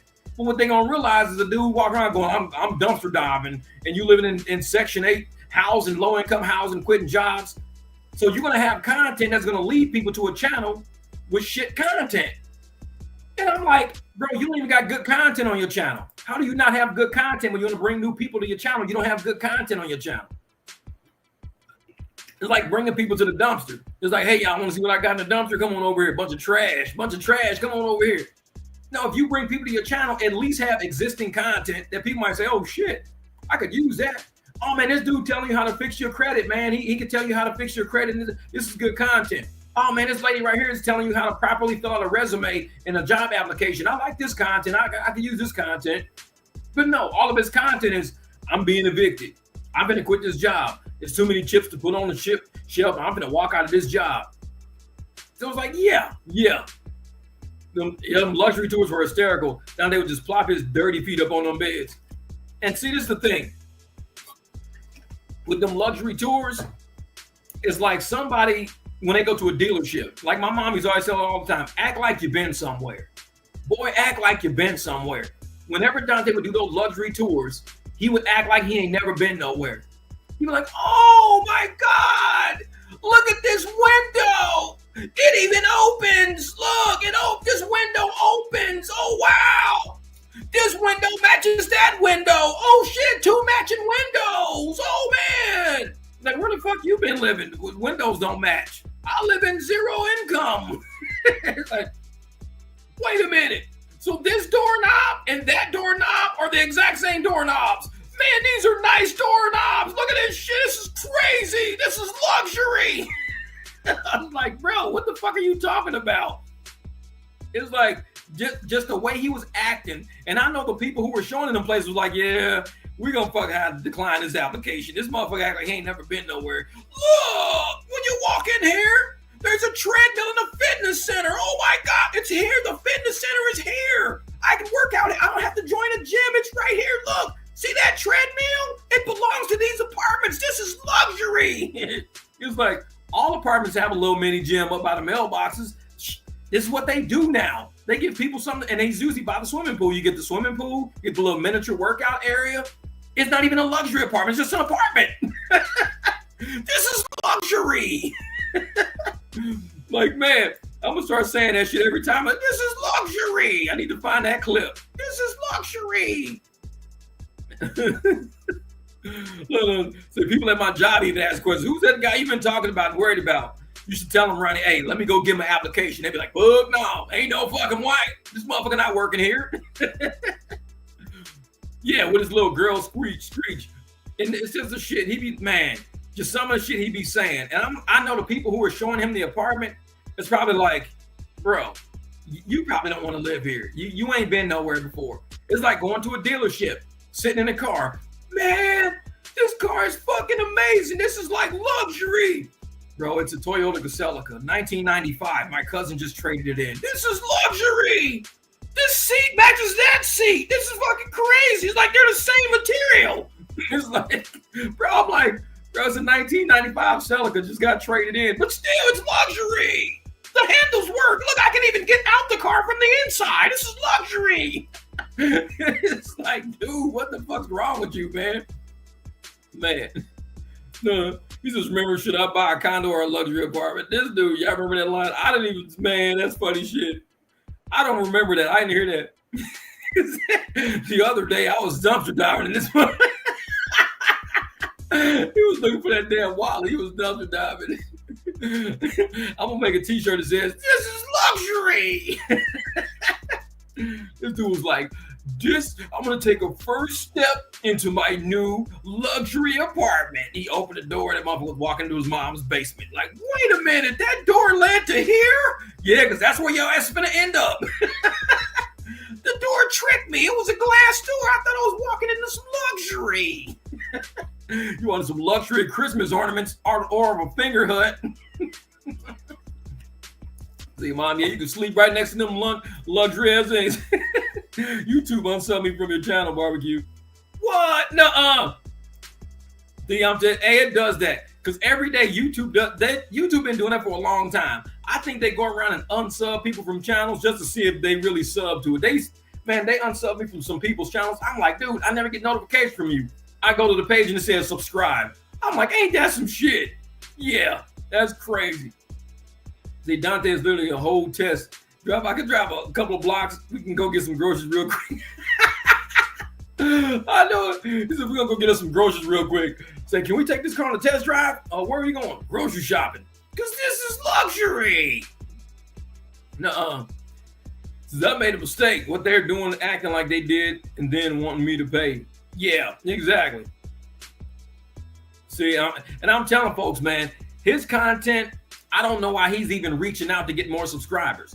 Because the subscribers on his channel, even he says, y'all don't watch my content if I'm doing good. Why would you hang around a group of people who don't want to see you doing good? If he notices that in his channel, he says, y'all don't watch my content when I'm doing good. Y'all don't want to see me do good. Then that means you need to start doing good content and hope that people who want to see good content subscribe. But to keep doing poverty, pitiful content, staging bullshit all the time, it's like, why would you keep doing it just to keep people around who don't want to see you do good? If they're telling you, we don't watch your content when you're doing good, man, we just don't watch it. It's like, man, that's bullshit. So do you think he's been watching reactions to his content? I honestly don't think so. I think he probably watched one or two maybe when I first started popping up on his channel. He maybe watched one or two and then he just stopped. He probably don't, because it's too real. The shit's too real. And he's probably sitting there looking at the content going, well, damn, I did say that. Damn, if I take that video away, then I'm not gonna get those views, because I just showed y'all. There's videos on my channel still getting 200-300 views a day.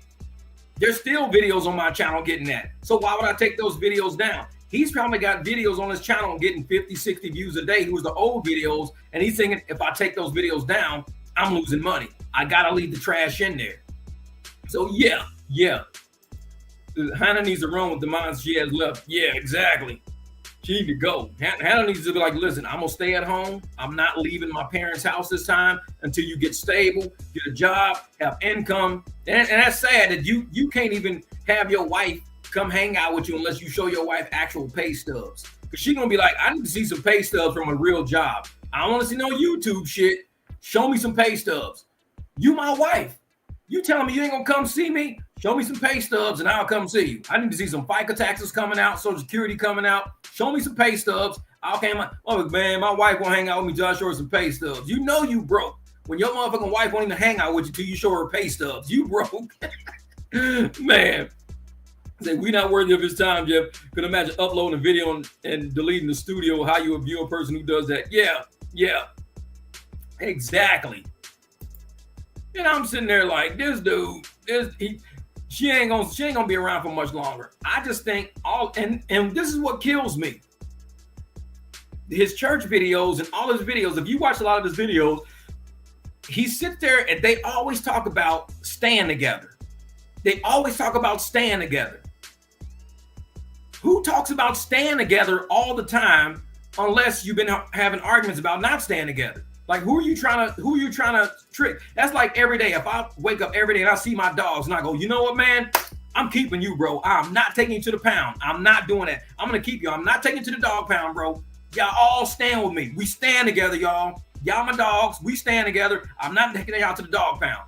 And I kept making videos every day saying, hey, y'all, what's up? This is Jeff. I'm at the barbecue. I got my dogs here. I'm keeping them. We all stand together. I'm not taking none of them to the dog pound.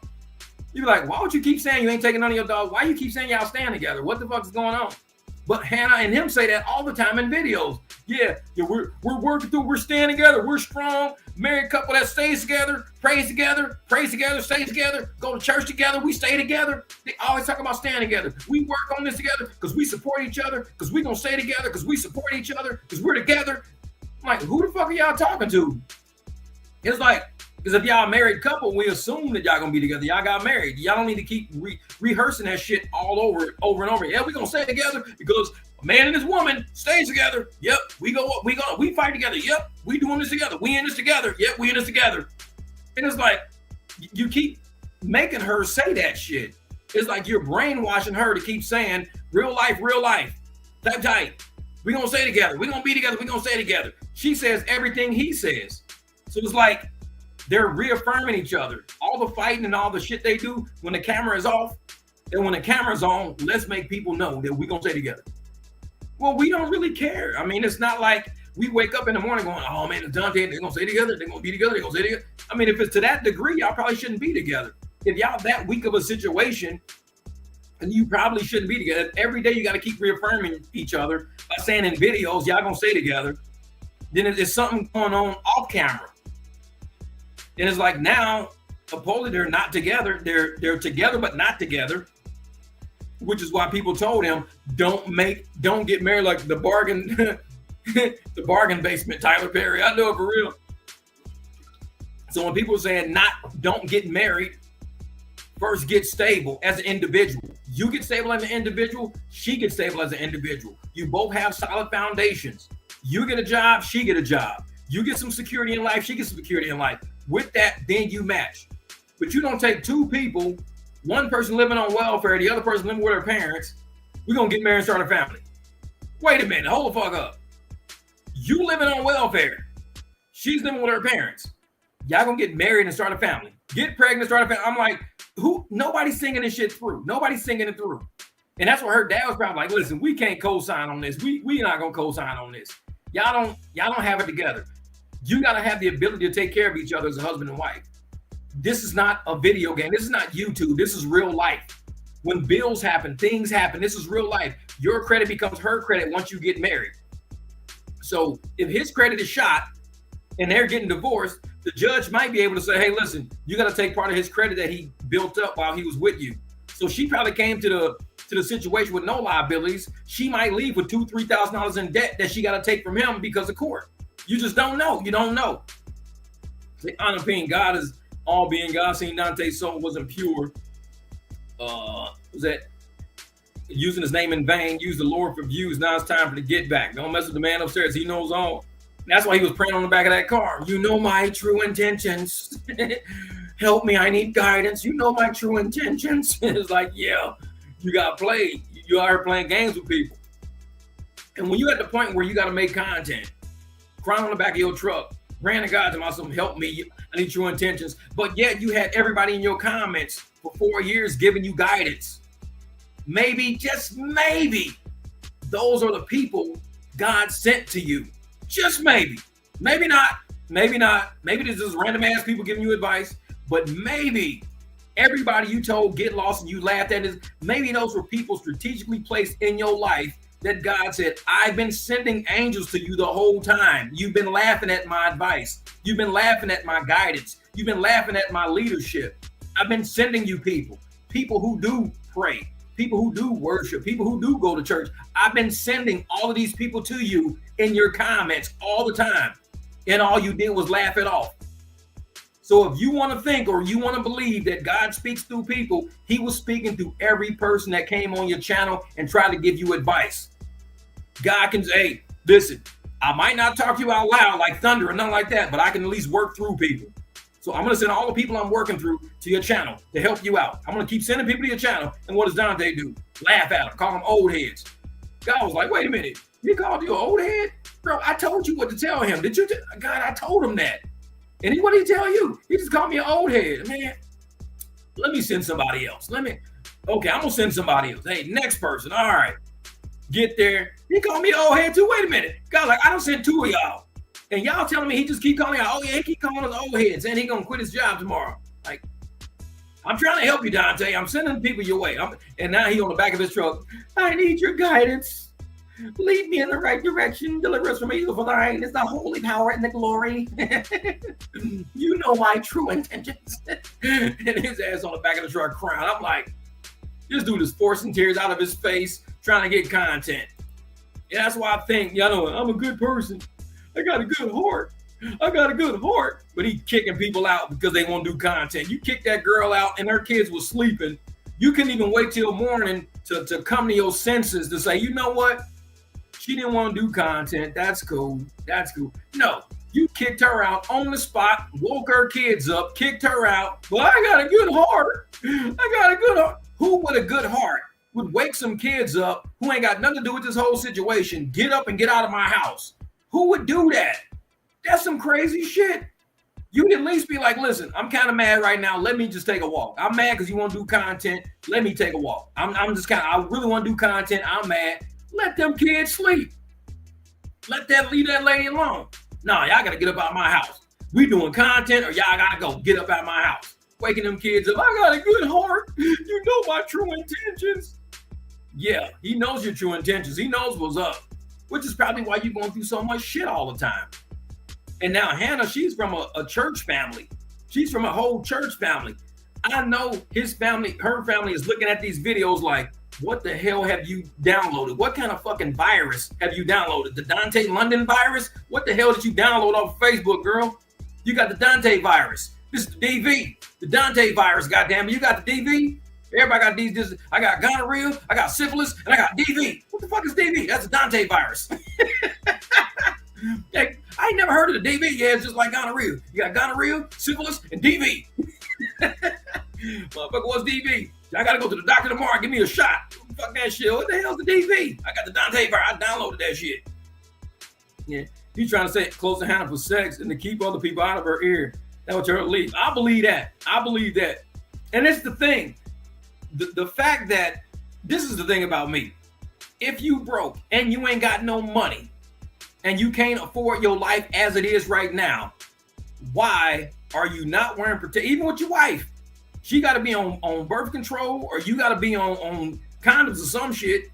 Why you try to not have a kid? Why are you trying to have a kid? Trying to bring another life into the situation. For what reason? For content? Because you can't take care of the kid. You can't even take care of yourself. You don't even have a roof over your head. You're walking through a basement, pointing at Tupperware containers and shit. I'm going to sleep over here. You're going to sleep over there. I'm going to move this Tupperware. I'm going to sleep on top of that Tupperware. You're going to move these Christmas ornaments out the way. I'm going to sleep on these holiday decorations. You got Halloween decorations. We're going to move that shit, put our food right there. But yeah, you trying to have a whole nother kid? Where the kid going to sleep? Well, we got St. Patrick's Day decorations. We can move that shit out the way, put the baby bed by the St. Patrick's Day decoration. It's like, no. You can't afford shit, man. And I think, like I said, he's trying to keep Hannah away from people who were talking sense into her. And I think it's what was making a situation hard because Hannah was family oriented. So he went for more. He was trying to get for more benefits. He was trying to get Hannah to get away from her family, deleting and blocking her own people off of his channel. So he's blocking her family off his channel and she's family oriented. So that don't make no sense to me. If you know you got a woman who's very family oriented, but you blocking them off your channel, and Hannah's dad is saying, well, the reason why we don't really accept you yet is because we don't all really know you that well. Like, I can't give you my blessing. We don't know. You just met my daughter. We don't know you that well. You ain't never hanging around us. You ain't never around us. So you think the solution to that is to block all these people off your channel? That shit don't make sense. You should be open and accepting to her family. Hey, come look at my content. Come see what we do. Learn who I am. Learn about me. I'll start hanging around. I want to get you guys blessing as a family. He did exactly opposite that shit. He said, I'm going to block you off my content. I don't want y'all talking to me. I don't want y'all talking to her. I want y'all seeing what we doing. I'm going to block you off my content. He did exactly opposite because he don't like authority. He don't like hierarchy. When you're in a family, the man, head of household. If it's a single mom, then the single mom's the head of household. If it's a single dad's the head of household. But usually if you're in a well-oiled machine family, the dad is usually the head of household. He makes most of the decisions. The wife supports. Even if the wife makes more money than the husband makes, the man is usually the head of household. He says, okay, I've thought things through. This is what we should do. She goes, okay, I support that. Dontay don't know how to take hierarchy. He don't know how to take structure. So for him to be with somebody who's from a structured family, he's from a completely dysfunctional situation. He don't understand the psychology behind none of that shit. He don't understand none of that. So he's sitting there going, well, you shouldn't listen to your parents. You shouldn't listen to these people. You shouldn't listen to this. You shouldn't listen to that. It's like, man. See, Hannah needs to know, as a woman, you got to protect yourself. He could get her pregnant and leave. Get on that birth control, girl. You already see what he's about. Bam. That part right there, Sways Real. That part. That's what I'm saying. Even if you are married to somebody, you don't always have to be trying to have kids just because you married to them. A woman should be able to say whether or not she wants to have a kid right now or not. It ain't a man's choice. She should be able to say, you know what, I'm going to be on birth control for a while. Wow, we married, girl. What you on birth control for? We married. Because I don't want to have a kid right now.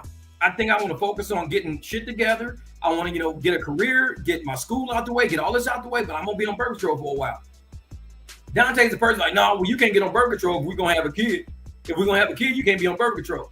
Maybe you shouldn't be having one. Because all the videos of them talking about they trying to get pregnant. We be trying. And I'm like, but you don't have money. What are you doing? It's cheaper just to be on birth control and to save up until you get the money. Once you get the money, then you get off of birth control. Then you start taking prenatal vitamins, whatever the hell you got to do. That's when you start doing that. You don't do it when you don't have money, because now she's pregnant, you ain't got a job, you ain't got money. Now you're behind the 8 ball. You're like, shit. Another kid, man, we weren't even ready for this. We just about to start school. We just paid all that money for all the school. Now you got to drop out of school because you pregnant. You ain't got no job. You ain't got this. You ain't got that. It's like, man, he's so fucking backwards. So backwards. Oh, yeah, it's a shock to his system. And he does say he's antisocial. He says he don't like to hang with people. So how do you go from Hannah, who hangs around family all the time, she's always doing family events, always doing this, to Dontay? Whenever he did a family video one time, and he was supposed to meet some of the time, he was meeting people in his family he didn't even know before. He's like, oh, I didn't even know I had a full-blown sister. I got a full-blown sister. Like, bro, how do you not know you got a sister? You're like 27, 28 years old. I didn't even know I had a sister. You really don't hang with people, do you? If you don't even know that's like me, waking up one day going, wait a minute, I got a brother? Like, what are you talking about? Oh, yeah, we've been hanging with your brother for like the past 15 years. And y'all never told me? Oh, we don't hang with you. So y'all knew I had another brother for the past 15 years and y'all never told me. Yeah, because you always on Facebook and you always on YouTube and shit like that. You don't talk to us. You don't deal with us. Man, that tells how close he is to his family or how not close he is to his family. And see, that's why you gotta, young women out there, I'm telling you right now. Cautionary tale. This whole Dontay London shit is a cautionary tale. Learn who you're with before you commit. If you can't learn who you with before you commit, this is the boat you're going to end up in. And a man should be okay with saying, okay, if you're going to take some time to get to know me before you move in, if you think 2 weeks is too soon, I get it. 2 weeks might be too soon. If you want to, not be married within the first 6 months okay, I get it. It's too soon. It's a cautionary tale. So if some dude don't want you to learn him, some dude don't want you to say, hey, you act like you want to wait when I'm in love with you. Like, motherfucker, what do you mean you in love with me? You've been knowing me for 2 weeks off the internet. I'm in love with you. You got to move into my house. I'm in love with you. Now I could see if it was like, let's say Hannah had an apartment. Dontay had an apartment. Hannah's apartment flooded. And they met within 2 weeks. Her apartment flooded. Sure. Move in with the guy you just met while your apartment is flooded to where they can get it together. Or maybe move into one of your friends' places if you don't trust that dude that damn well. Move into a female friend's place. Hey, you know what? I'm going to go stay with my girl, Stacy, but we can still date. I'm going to stay with her. Well, just move in with me. Well, I don't know you that well. I just met you like 2 weeks ago. I know Stacy. Been knowing Stacy for 4 years. I'm going to move in with Stacy. So you move in with Stacy and you still date Dontay. It wasn't nothing like that. Dontay was move in with me. First video he put out was what? We splitting the bills 50-50. That's why she was there. We splitting the bills 50-50. I'm like, that's the first. It's not, we're building a family together. We this and that. We're trying to work. No, it was we splitting the bills 50-50. That's what it was all about. From day one, it was about getting that girl into his apartment and splitting the bills. And now what? Because she had a job. So he saw her as paycheck. You know what? If you got a job, I got an apartment. We got some bills to pay and stuff like that. You can just move in with me and just pay me. And I could just show you how life is on this end, because you living too sheltered right now. And it's like, man, it's just, I don't know, man. I don't know. This rag ain't got no game. He got no game. Like I said, he goes for the zebra with the broken leg at the watering hole, man. He's not the lion that chases the strongest zebra to take down the strongest. He'll chase the zebra with the broken leg, the one that can't even fucking run. It just lays on the ground like, ah, shit, you got me. You got me, man. You got me, man. I was here to get some water. You a big old lion. You came up. You got me. Ah, shit. I don't know. Eat me up, man. Just eat me up, buddy. That's who he goes for, the easy shit. Yeah, man, I ain't trying to put in no work, chase no motherfucking zebras around. I ain't trying to put in no damn work. It's too much work, man. Too much work. I'm not going to be chasing no zebra through the damn field, trying to eat a zebra leg. What about this one over here with the broken leg? Oh, you got me. You saw me. You saw me? Yeah, I was trying to hide by the rock. You got me. You got me. Like, yeah, I'm just going to eat you. You already laying down already. My legs don't work. Perfect, perfect. It's like, man. This is dish rags, debt, dumpsters, Dontay. We need 4Ds merch. I know for real. The 4Ds. Goddamn it, the 4Ds. It is not biblical to live together before marriage. For real, for real. And if, like I said, and I think that's what her family was on. Her family was on that. And that's why they was in such a rush to live together. Oh, yeah. We're going to get married. We're going to get married. Well, y'all shouldn't be living together. Well, we finna get married. We finna get married. Just marry us. Marry us. You heard dad. Marry her dad. Was like, we don't even know you. How the hell I'm going to make y'all get married when we don't even know you? But what if you get us married, then we can live together? Nah. And it was all messed up. Jeff, or Dontay, not to have a conversation with Hannah's dad, you should discuss with the man your intentions with his daughter. It's disrespect to Mr. McCurtis. Yeah, but see, that's the thing. They actually had a conversation. He's got a video where they went and talked about potentially marrying her and everything like that. And he said he wasn't down with it. Mr. McCurtis said he was not down with it. He was like, I think it's too soon. Y'all talking about marriage too soon. Y'all think about all of this shit too soon. It's way too soon. I think Dontay, who hates authority, saw her dad as an authority figure, because you got to remember, Dontay's from a dysfunctional setup. He's from a dysfunctional setup. What up, welfare? He's from a dysfunctional setup. So for him to say, I'm coming from a place of dysfunction and you want me to listen to authority when I don't even like authority, I mean, you asking too much from me. You asking too much for me to listen to your dad. I don't listen to my own dad. I don't listen to my own mom. I don't listen to nobody in my family. But you want me to listen to these people? No, I'm cool. Where's that dog at? Let me move this over. So basically, yeah, he running from Mr. McCurtis, because I think he sat down and told Dontay, listen, this is the type of man I see my daughter with. And he, just like he said in the video talking about his baby's mom, oh, I could get a stable job. I could be the man she want me to be. I could do this. I could do that. I could be the man she want me to be. This the same shit he probably told Mr. McCurtis. Oh, I could be the man you want her to have. I could get a job. I could be stable. I could do this. I could do that. I could be whatever. I could move her to a nice place. I could do this. I could do that. Talking that shit. And where is he at right now? Yeah. Well, I believe that for a father, courtship shorter than a year is distasteful. Very. Especially if y'all don't have nothing in common. Dude has nothing in common with this girl. Not a single thing in common with this girl. Nothing in common with her. They from two totally different worlds. He's from low income welfare. She's from people who are educated and well off and got jobs and they're in the church and everything. Two completely different worlds. And her dad is probably sitting there like, what is the deal? Oh, he light skinned. He cute. He on YouTube. He's like, yeah, but he's fucking broke. What is all this shit gonna do for a bill? Nothing. He's got bad debts all over the damn place. What is this gonna do for a bill? Everything you just labeled ain't got shit to do with a man taking care of a woman, and this dude trying to marry you. Looks don't pay the bills. Being on YouTube ain't paying his bills. So you coming to us with a situation, trying to get us to sign off on this shit, and we telling you maybe you should learn who this guy is before you just settle down for it. I ain't never gonna get a guy that look like this, Dad. Guys that look like him don't date girls like me. That's what she was saying. I would never get a guy that looked like him. I was so surprised he would go for a girl like me. And I'm like, why are you gonna sit and talk about yourself like that? Like you ugly and shit. That's like if I date, this girl right here, she's actually taking me out on a date. This girl would never date me in a million years. I'm happy with her. I'll be like, what's the intentions of this fucking girl? If I'm an ugly ass dude and this fine ass girl trying to date me, I'm gonna be like, well, what's the catch? What's the catch? Because, you know, I'm just Jeff. I'm just regular everyday dude. But you like this dime girl, you got all this nice shit going on. You're saying you're all this and you're all that. What's the catch? Then come to find out I'm being used for content like it's a joke.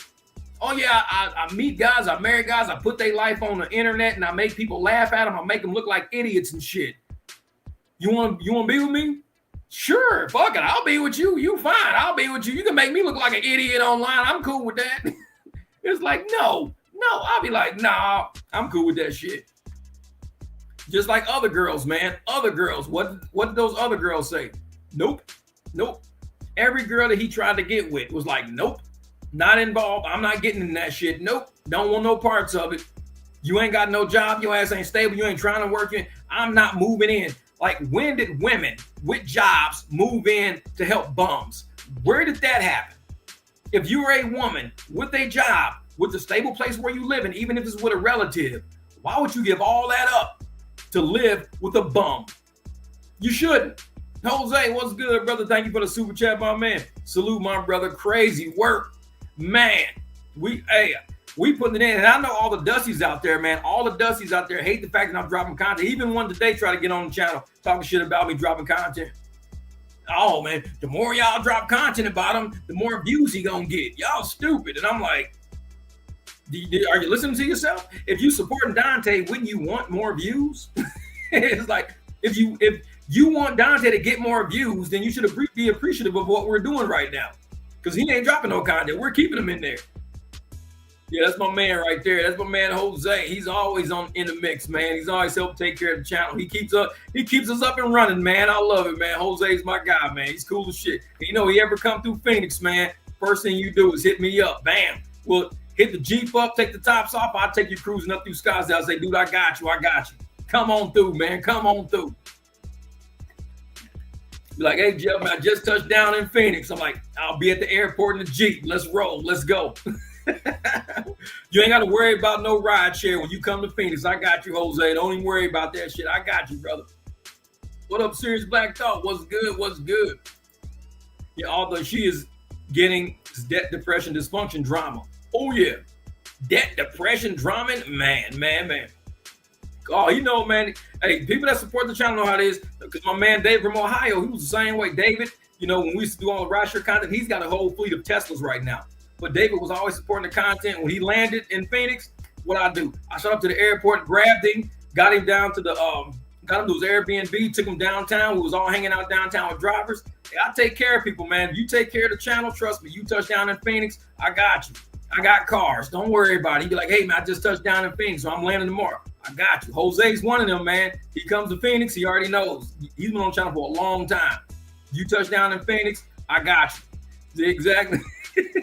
If you're flying in through Phoenix, you can kick it with us. Exactly. That's what I'm saying, man. If you're flying in through Phoenix, you can kick it with us.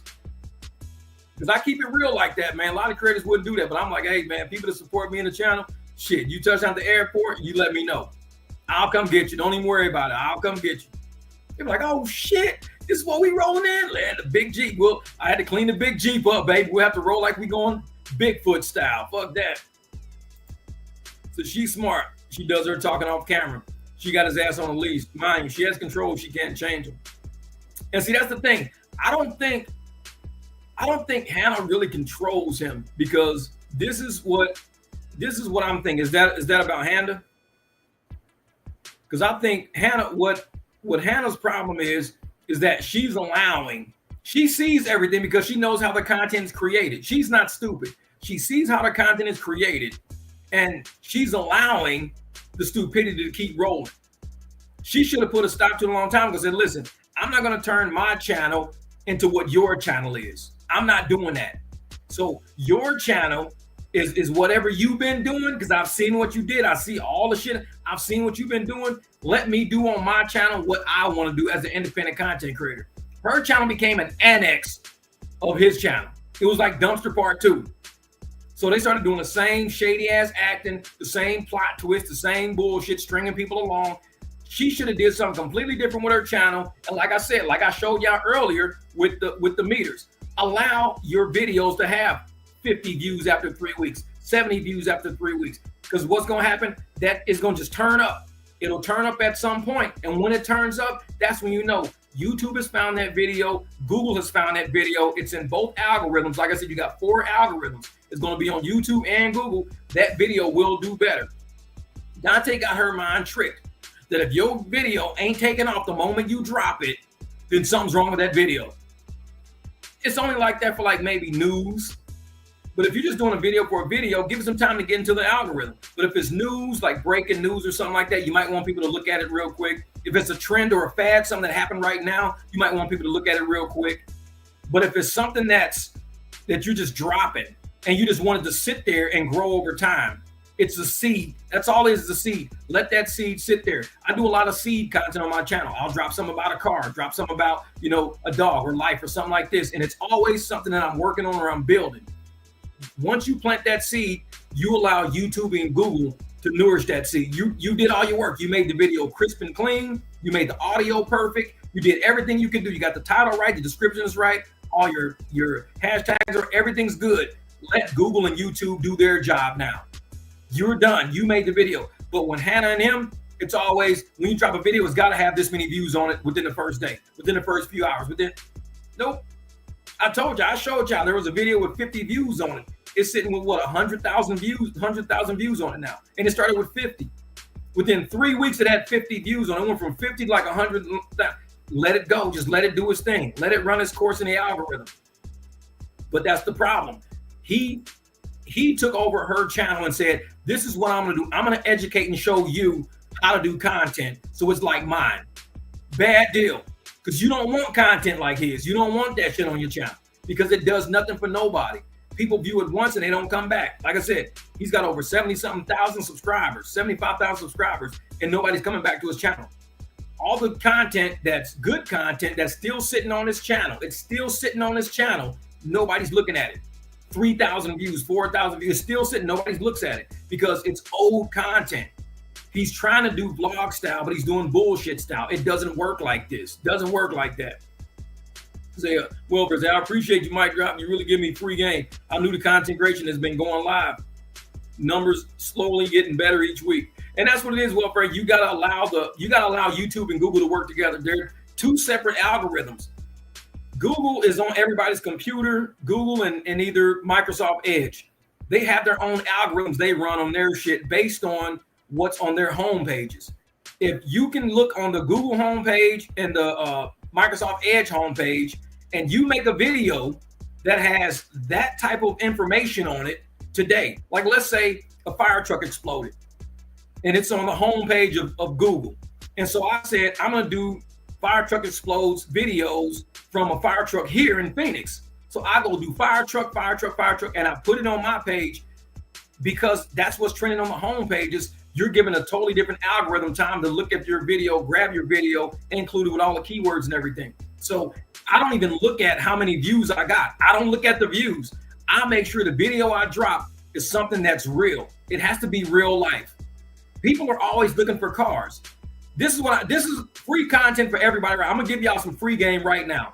Free game right now.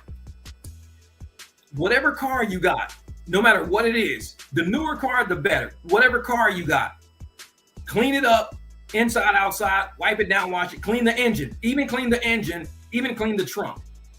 What you're gonna do is you're gonna make a video of your car, showing the things you like about it, what type of engine it's got. Show everything about the car. Go through it, go around it, drop that video. Now, if you go look at videos of your car, you will see videos like that, millions of views on it, millions. It didn't happen in one day. When people want to buy a car, they start looking up cars. When they want to buy a BMW, they look up BMWs. When they want to buy a F-150, they start looking at F-150s.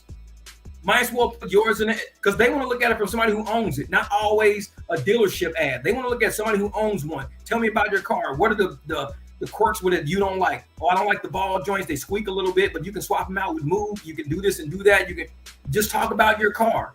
That's it. And when you talk about your car, that video is going to start out. Thank you, Wilbur, for the super chat, brother. That content is going to start out slow.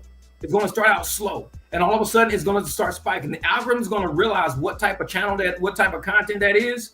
And when somebody says, hey man, I'm looking to buy a new car, best new cars, best gas mileage, best this, put all that shit in your tags. Good gas mileage, good hashtag, lots of room space, you know, small engine, big engine, whatever it is. And once Google sees that, when somebody's looking for car content, when they're looking to work on car, fix a car, do something in the car, your video is going to pop up. If your thumbnail looks good enough, they're going to click on it. Let me see about this one. So now all of a sudden, your content went from 50, 60 views in a couple of weeks, 120 views. All of a sudden, you start seeing that curve going up. And that's what you want to see. That's what I like to see in my content. I don't like to see the instant, bam, the video hits, then it just tapers off. Because once it does that, it plateaued. That means nobody's interested. It was a quick interest and it just faded out. Some of my videos got an S. It'll be a quick interest. It'll fade off. It'll spike up again. The spike up again is from me changing the thumbnail or I change the title. That's how I get it to go back up again. Because if it tapers off and nothing's happening to it, you got to go back and look at that video. You need to go back into it, find out where you can get a thumbnail from, find out what your title is, and say, this is what I want to do with that video. And you're going to see if you can get it from plateauing to going back up again. So creating content it's always work. It's not about going viral. It's about keeping your content relevant. That's why my videos are like this. They're flat, and then all of a sudden they just start going up, and they never taper off. They just keep going like this the whole time. They won't taper off because I've made the content relevant. It's always going to get a view. It'll never plateau and do like this. And those are the videos that have become your bread and butter. Those are your evergreen videos that always keep rolling up. So even when you start out small, be okay with that. Be okay with that. Even if you only get, man, this video only got like 200 views on it. Be okay with that. Because I showed y'all the video where it was only 50 views in 3 weeks. It had 50 views. That ended up being a 111,000 view video. It happens, man. It happens. Just give it some time. Give it some time. All right, Miss Heidi. So you got to be up in the morning. All right, cool. I know we've been rocking on this thing for over 3 hours. I think we're going to end this in about 15 minutes. We're going to call it good in about 15. Give it some time. Give it some time. But I definitely want to thank you for coming in and helping to monitor the chat. I love the moderators. You guys come in, y'all do a good job with it. We don't get too many Dusties coming in here. We get some pretty good people in here. So yeah. So what I'm saying is she knows she wears the pants. Almost 4 o'clock. Yeah, it's about 1 o'clock here, man. Like, geez, 1 o'clock in the morning. And I still haven't eaten dinner yet. The last time I ate was breakfast this morning. I ate breakfast this morning. I went swimming, did my weld work, took a nap, woke up. I haven't eaten yet, man. Oh yeah, 1 a.m. here. Thank you, Heidi. We're gonna be in. All right, Fred, I'm gonna add you as a moderator, but I'm gonna add you from one of the comments. Like when you leave a comment in the videos, I can add you that way. You should have been a moderator a long time ago, actually. Oh man, that's what it is, brother. That's what it is, man. Like I said, content is easy. Grab your car. Let your car be the first piece of content you make that becomes your evergreen content. And talk about it. Talk about why you like that car. You will find other people either with that car or looking for that car who's going to hit that video up. And that video is going to spike at some point. And you're going to be like, damn, I made a video about my car. I had no idea that many people like these type of cars. I got, 30,000 views on this thing over the past like 6 months. It's like people are looking for it. That's a good piece of content. It's a piece of content that will never get old. Car content stays forever because people are either working on them or looking to buy them or looking to sell them. It's what it is. Yep. All about creating that niche, man. And there's a big niche out there right now for people who are like in the car market. So with that car market, you'll see like people that do the old custom cars. They customize them or they change the wheels or the tires, and that's it. They only change the wheels and the tires. They're in that car market. I got tired. Let me show you like one of my videos that you do consultations. Oh yeah, I do it all, man. I do consultations and everything. I'm gonna show you just a basic video I did just about tires. This is how crazy the car market is. I'm trying to find it right now. I'm gonna show you about, let me see, about 285. Wait a minute, 285. Here we go.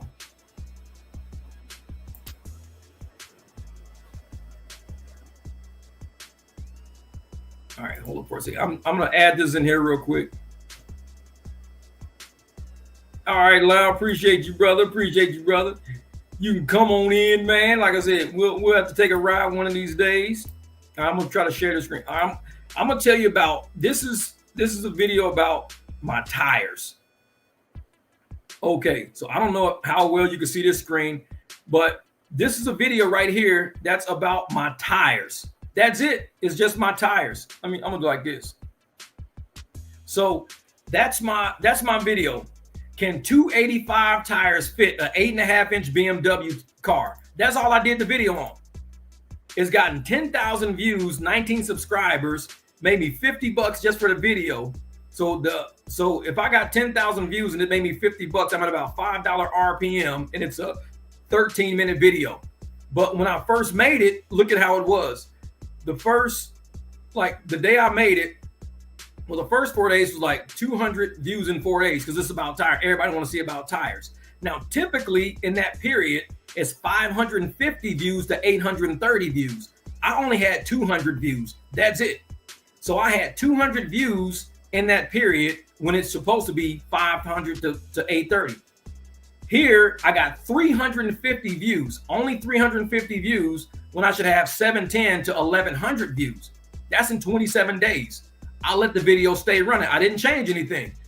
Right here, it was the first 100 days was 660 views when I should have had at least 740 to 1200. That's in the first 100 days. So I was always behind. At some point, it took off right here. It took off. And now it's got 10,000 views when it should only have 1,700 views. So now I'm at a point where a video that started out with only 200 views when I should have had 830, 200 when I should have had 830, ended up getting 10,000 views when I should only have 1,700 views. Because it's, like I said, I like it when my video skyrockets. Once the algorithm catches it, it does what it's supposed to do. The gray line at the bottom is where the typical videos like that match. But my video got grabbed by the algorithm and it just kept going up, up, and up. The typical videos are down at the bottom. So it should only have 1,700 views. Because you can see right here, YouTube search, 78% come from YouTube search. Browse features, which is Google, it's only 17%. 17 and 3.6 are like Google. So 78% of the people that find my video go through YouTube search, which is why it grabbed it and it took off. It should have only had 1,700 views. It's up to 10,000 views. And so, and 19 subscribers came because those are BMW people. So 19 people came off of it. And there's still people watching it over the past 48 hours. Now, if I said, yeah, it only was 48 hours. So about 30 people watched it over the past couple of days, just seeing if they can fit 285 tires on their BMW. So that's why I wanted to show you guys. I wanted to show you that slow videos are good. Don't worry about a slow video. Once you put it in there, let it stay slow. If you want to kind of alter it in the algorithm or something, look at your thumbnail, look at your title, see what you're going to do different. But don't get rid of the video. The video is a good video if you got good audio and it's got good quality. Don't worry about nothing else. Don't worry about the fact that it's not going viral. It don't have to go viral. You want to create that streamline. Now, once you start doing that streamline, you get all your videos to do that. That's your paycheck every 2 weeks type of content because it's always going to pay you. It's always going up like this. Viral videos go up and then straight back down. That's when they give you all your money in January and they don't pay you nothing else for the rest of the year. You want a video that pays you all year. You want it to keep going up and you make all your videos like that. They all go up like this. So I'm going to start making school bus pre-trip CDL videos. Oh yeah, if you do that, everybody wants the CDL. And if you do that, you're going to get a lot of drivers from the rideshare area who are looking to get CDLs, and they're going to see that and see how easy it is. And all they got to do, they're going to do, I'm looking at this video. So make sure when you create that video, make sure you hashtag Uber driver and Lyft drivers. If you don't hashtag Uber and Lyft, you're not going to get those people in your algorithm. Hashtag Uber, hashtag Lyft, hashtag drivers. Make sure you put all those people in your tags because those are the people who are going to show up in the algorithm when people say, you know, how to get my CDL, how to do this, how to do that. Your video is going to pop up because you train the algorithm to look for you. Like when people wonder, well, how come the MicDrop barbecue, who was a mechanic and doing rideshare videos, why do you pop up in Dontay London search box? Because all my videos have all the tags of where I want my videos to be. Once you tell the algorithm where to put your videos, that's where your videos show up. You say, I want my video to show up in cars, hashtag cars, old school cars, hashtag old school cars, repairs, hashtag DIY repairs. garage repairs, hashtag garage repairs. Make sure you always put a hashtag where you want that video to be. Now, I only do like maybe, I would say 10 or 15 hashtags. And I'm going to show you guys something clever that I do right here. Like I said, I don't show a lot of people my back end, but I'm showing you guys my back end. So you're saying it's only 97 of you guys, 95 of you guys. I'm going to show you guys the back end of actually what I really do. And I've never shown this before. So you guys are getting a treat tonight. Thank you guys for the super chats. Truly appreciate it. Let me show you how I hashtag, how I actually make my videos like work. And when you see it, you're going to be like, oh shit, that's what I got to do. Like, that's it. All right, let me find a video in here that's pretty decent. Let's go. Okay, let's find this one. Okay, let me go in here. So I'm showing you guys exactly how I do this. I'm gonna share screen again. Share screen here. So I'm doing a video for you guys called A Plot Against Diddy. Now I did this A Plot Against Diddy video a while back when Diddy was going through all of his stuff. Now this video has 9,500 views. It paid $64. I got 211 subscribers off this video. 211. Now it tapered off and nobody's watching it right now because the Diddy trial is kind of at a stalemate. In September, when he goes back to court again, this video is going to take off again. Because you can see in the beginning, you know, it popped real fast in the beginning.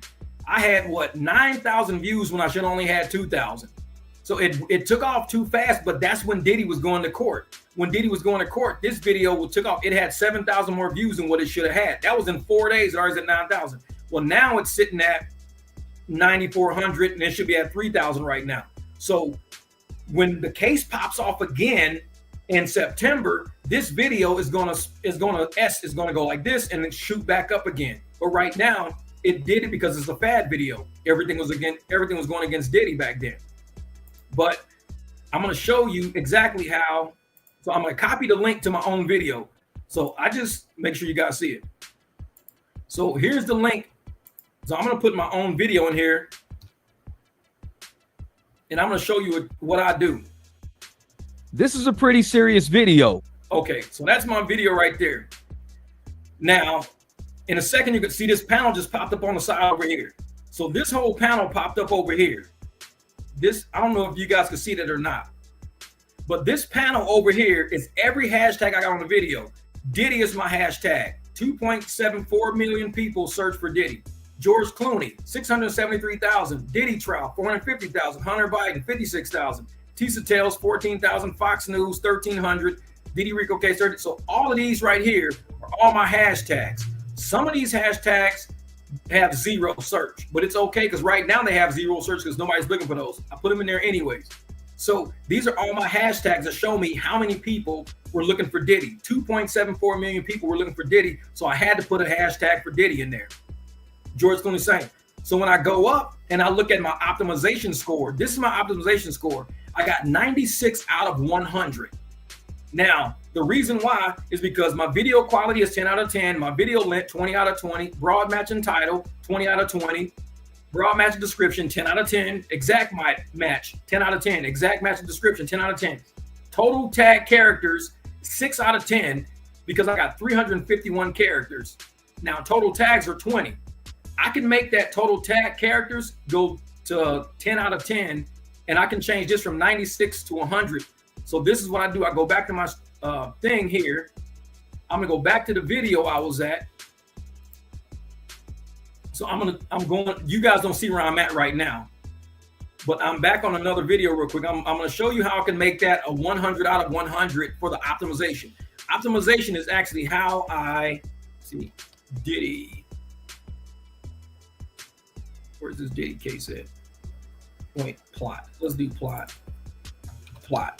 So there we go. Bam.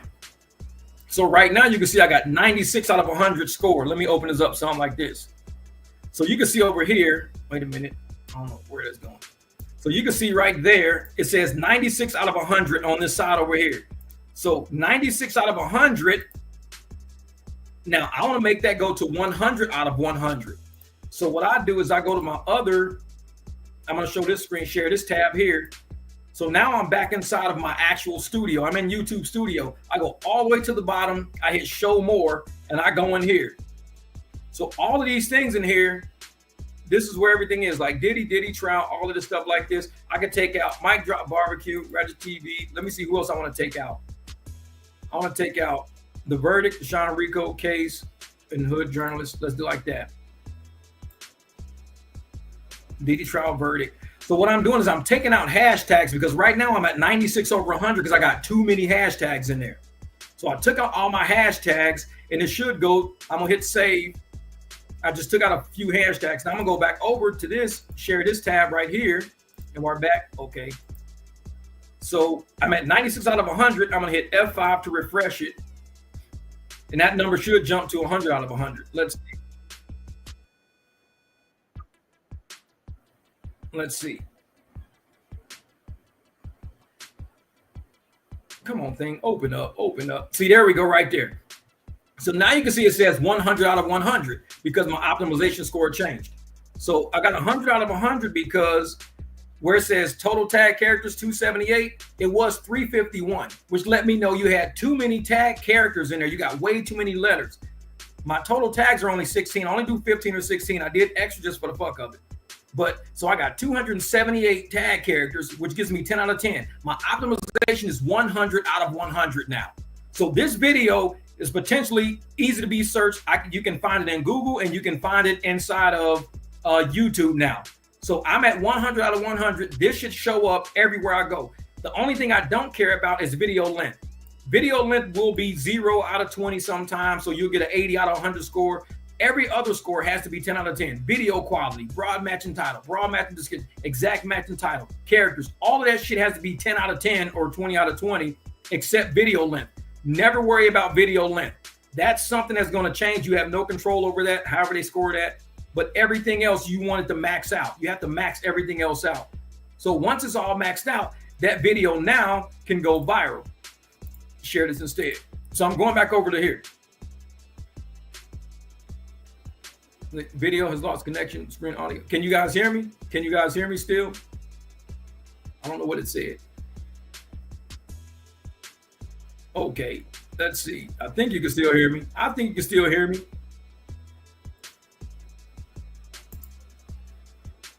Okay, I'm gonna close that one right there. Is it still running? I think it's still here. But this is it. So I'm back in my thing. So now we got all of the video titles, everything else is like that. And so it's 10 out of 10. I can shut that tab down. And like I said, that video is basically where it is. This is what it, stay tuned with that duty in September might go viral. Oh yeah, Greg. And that's the thing. What I do with all my videos is because I got so many of them, I pay attention to what's going on in the news and everything. And if my video has anything to do with what's going on in the news right now, as soon as that Diddy trial hits, I've got about maybe 10 Diddy videos. So when that Diddy video, when Diddy's going back to court again, all my Diddy videos are going to take off because I got to go back to each one of them, optimize them off a search engine, put them all at 100 to 100, make sure my titles have Diddy involved in them because they're Diddy videos. And then I got to recreate 1 or 2 new Diddy videos. Once I do those, I then attach all my old videos to my new videos. And now it's all in the server together. All that shit's in the server together. Oh yeah, that's the thing. He never cares about, quality. And the videos about Diddy is his story because it goes after actual case study. There's case study involved in there. There's a lot involved in what was happening with the trial. The people who are commenting about the trial, it's a lot involved with those Diddy videos. So there, for people who want to catch up and see, well, how in the hell did he get there? That's why those videos will still exist. You don't always want to create content that you can link to other content. When the new Diddy stuff comes out, I can make a new one and I can now attach my old ones to the new one. So Google and YouTube will, like when you're looking at a video and in the side panel, you see the next videos that you can watch. My old videos should all pop up in there because of search engine optimization. And I show people how to really do YouTube because I don't just say, go out and copy people and do whatever they do and do this and do that. That's bullshit. We're accountants. We do software. You got to learn how software works, how coding works. You've got to go into your back end and make sure your back end is able for the YouTube to see it. With a lot of the videos that people like Dontay doing stuff like that, their videos only pop like for a minute. They drop out of the algorithm because they don't attach. Only the people who are looking at their videos are their subscribers. So his subscribers get notified, Dontay London just dropped a new video. They go look at it. The algorithm has no idea that video exists. Google doesn't know, YouTube doesn't know. The only algorithm that knows is your recommended, not recommended, but your user thing. Because you've got four, like I said, you've got 4 algorithms, and one of the 4 is your subscribers, and your subscribers get notified what you do. But you've got to, in order to match, in order to hit all 4 algorithms, you've got to go above and beyond that. You've got to go way beyond that. So once you go beyond that, that's when you start really getting into, like, you know, the different stuff. Like I said, I've been doing YouTube for a long time. To me, it's just stable. It's a stable flow of money. It's not really a whole lot. It'll never, my channel really don't go viral. I don't do the viral thing. I just have a constant flow that's just even right across the boards. So it's something you can always count on. I know how each video is going to do. I know how each month's going to turn out. And it just kind of rolls like that. I can't wait for my channel audit.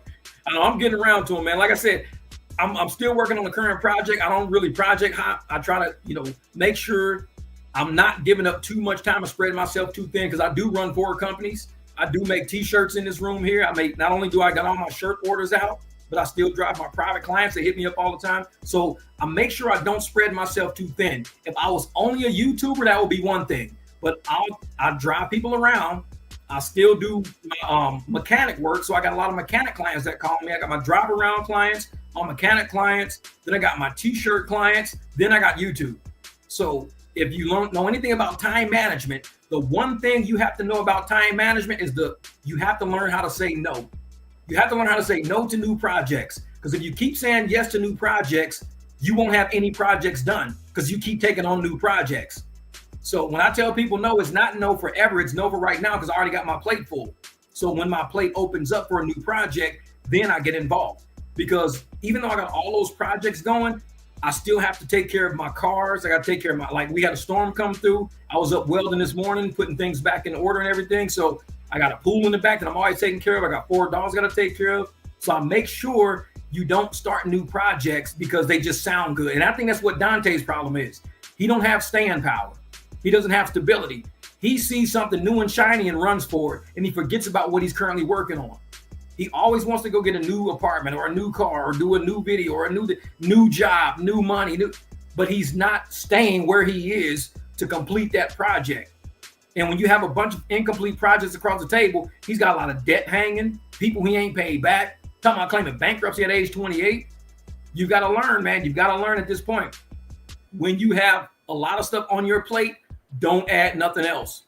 Just like him trying to have another kid, getting married and having another kid. That's too much to add on the plate for somebody that's broke. You can't be broke adding a marriage and another child on your plate. It's too much, because you haven't finished raising yourself, getting yourself stable. Then you haven't finished getting your kid situation together with Leo, but you're adding more shit to your plate. So I tell people, just slow down. Life is gonna be there. A lot of people want to rush it. Hey man, let's do this, let's do that. Like, wait. First you gotta ask, what are you currently working on right now? Because you always want to do something with your all. You never want to do a half-ass project, because if you're gonna do a half-ass project, you better off not doing it at all, because your name's on it. So when you do a project, you want to make sure, okay, do I have the time to do this? No, then I'm not doing it. Or yes, I got time to do it. All right, cool, let's do it. As soon as you start working on that project, like I could be working on somebody's car out front.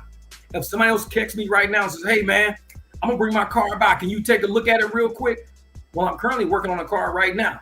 Oh man, this ain't gonna take but like 15, 20 minutes. I'm currently working on a car right now. Don't bring your car to my house because I'm working on a car. I gotta finish this car that I'm working on right now. Now, if I stop working on this car, I might forget the bolt assignment, might forget to take a bolt off, I lose my train of thought, and I'm working on somebody else's car. I got all my tools moved over now, dealing with this, and now I come back to the car I'm working on, I don't even know where I'm at. I'm like, shit, I forgot where I was at, man. I done missed 2 steps and I did something. That's why I tell people, when I'm working on a car, I don't even answer my phone. Because people want to they don't care the fact that you're working on something. They don't care. That's not their problem. They want to throw their car on your plate. That's their problem. Their car is their problem. They want to throw that on your plate. And now you got a bigger problem that they don't even care about. They could care less that you might fuck up somebody else's car. They don't care. They only care about their car. So you have to learn and say, you know what? I just don't got time for that right now. And they got to take it. And I've had clients say, well, I need my car worked on tomorrow. It's like, you know what? I got a transmission I'm actually rebuilding. I'm doing it. Oh, man. You can't even like take a look at it. Nope, I can't do it. Can't do it, man. I'm already in the middle of something right now. Oh, man, is there any way I could just, what if I just drop it off? Nah. You don't have to, if you need it that bad, there's other mechanics out there. I can't do it. I can't do it.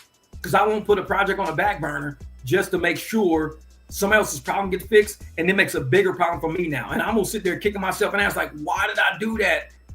Because all repairs don't go streamlined. You might start repairing somebody's car, and in a spot where you think it's gonna take 15 minutes, and a day later that car is still sitting in that spot because something else was broken that they didn't see, and the part's not even in stock. You gotta wait till tomorrow to get that part in stock. So now you got a car blocking your driveway now.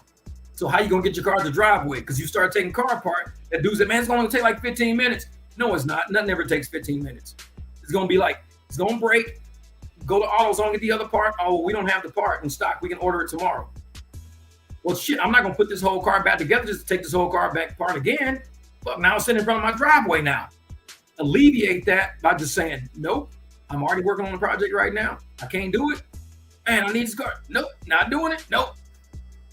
And so that's why I'm an accountant. I'm very organized. And you learn organization through discipline. And discipline, you will say a no to a lot of people. You will not be a yes man. Once you become disciplined, the word yes is like not often used in your vocabulary. Even ask people in Phoenix, do they see me that often? People don't see me that often. Hey, Jeff, come over here. I'm busy. I got to do this and this and this. Hey, Jeff, roll over this way. I got to do this and this. People in Phoenix don't see me that often. But when they do see me, it's because I actually have time.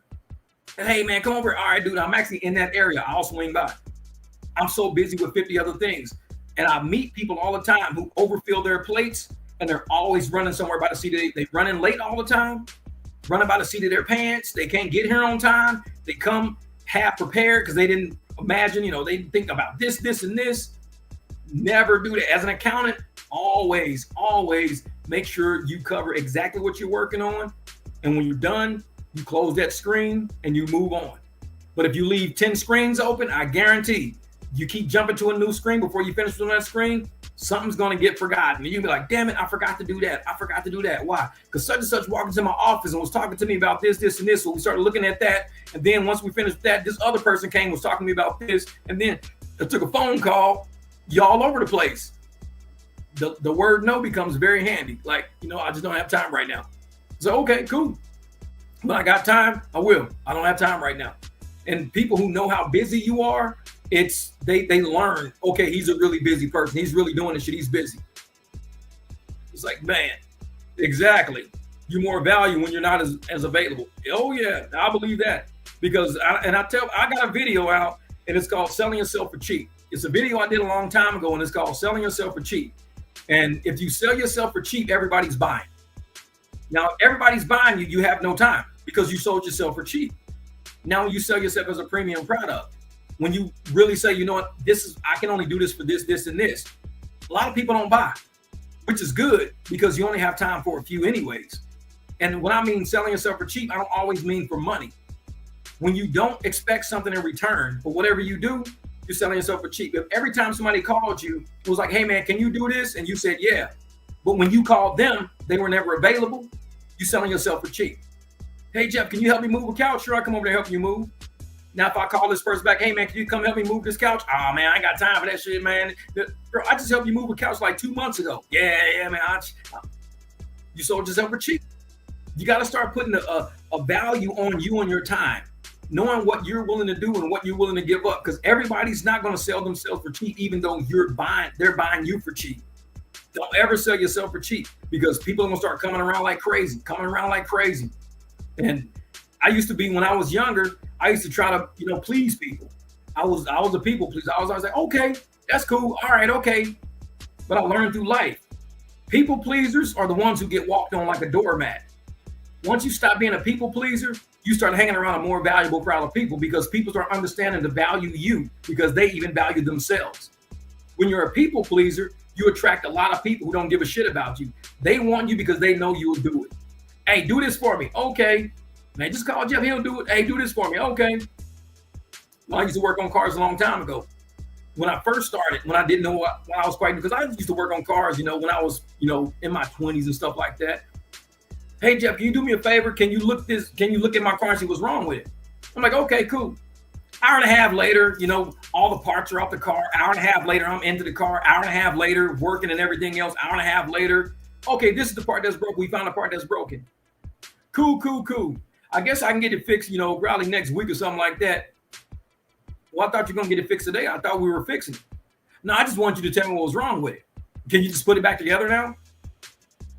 Wait a minute. So you had me take your whole car apart to find the broken part, and now you want me to put it back together? Yeah, I didn't want it fixed. Just wanted to see what was wrong with it. So now that's 3 hours out of my day. I actually did actual work. 3 hours out of my day, and you're not paying me because you just said you just wanted to know what was wrong with it. That's why I charge people for diagnostics now. I don't do free diagnosis no more, because I'm not going to sit around for 3 hours of my day telling somebody what's wrong with it and not getting paid shit for it. If it's not valuable for me to do it, if you're valuing it at $0, then I'm not doing it, because I'm not selling myself for $0. I'm not selling myself for cheap today. Hey, Jeff, something's wrong with my car. Can you tell me what's wrong with it? Sure, I charge diagnostic fee of this much per hour. If it takes me only an hour, then this is what you got to pay. If it takes me 3-4 hours to get to it and get it, then this is how much you got to pay. Oh, you charge? Yeah, is the shit worth something to you? If it ain't worth shit, then don't bring it to me. If you telling me it ain't worth shit to you, then no, don't bring me the car. Take it somewhere else. Oh man, the shop is trying to tell me $275 just to find out. Yeah, because this shit information is valuable. If I got to take half this damn car apart to tell you what's wrong with it, that shit ain't free work. But I got shit to do today.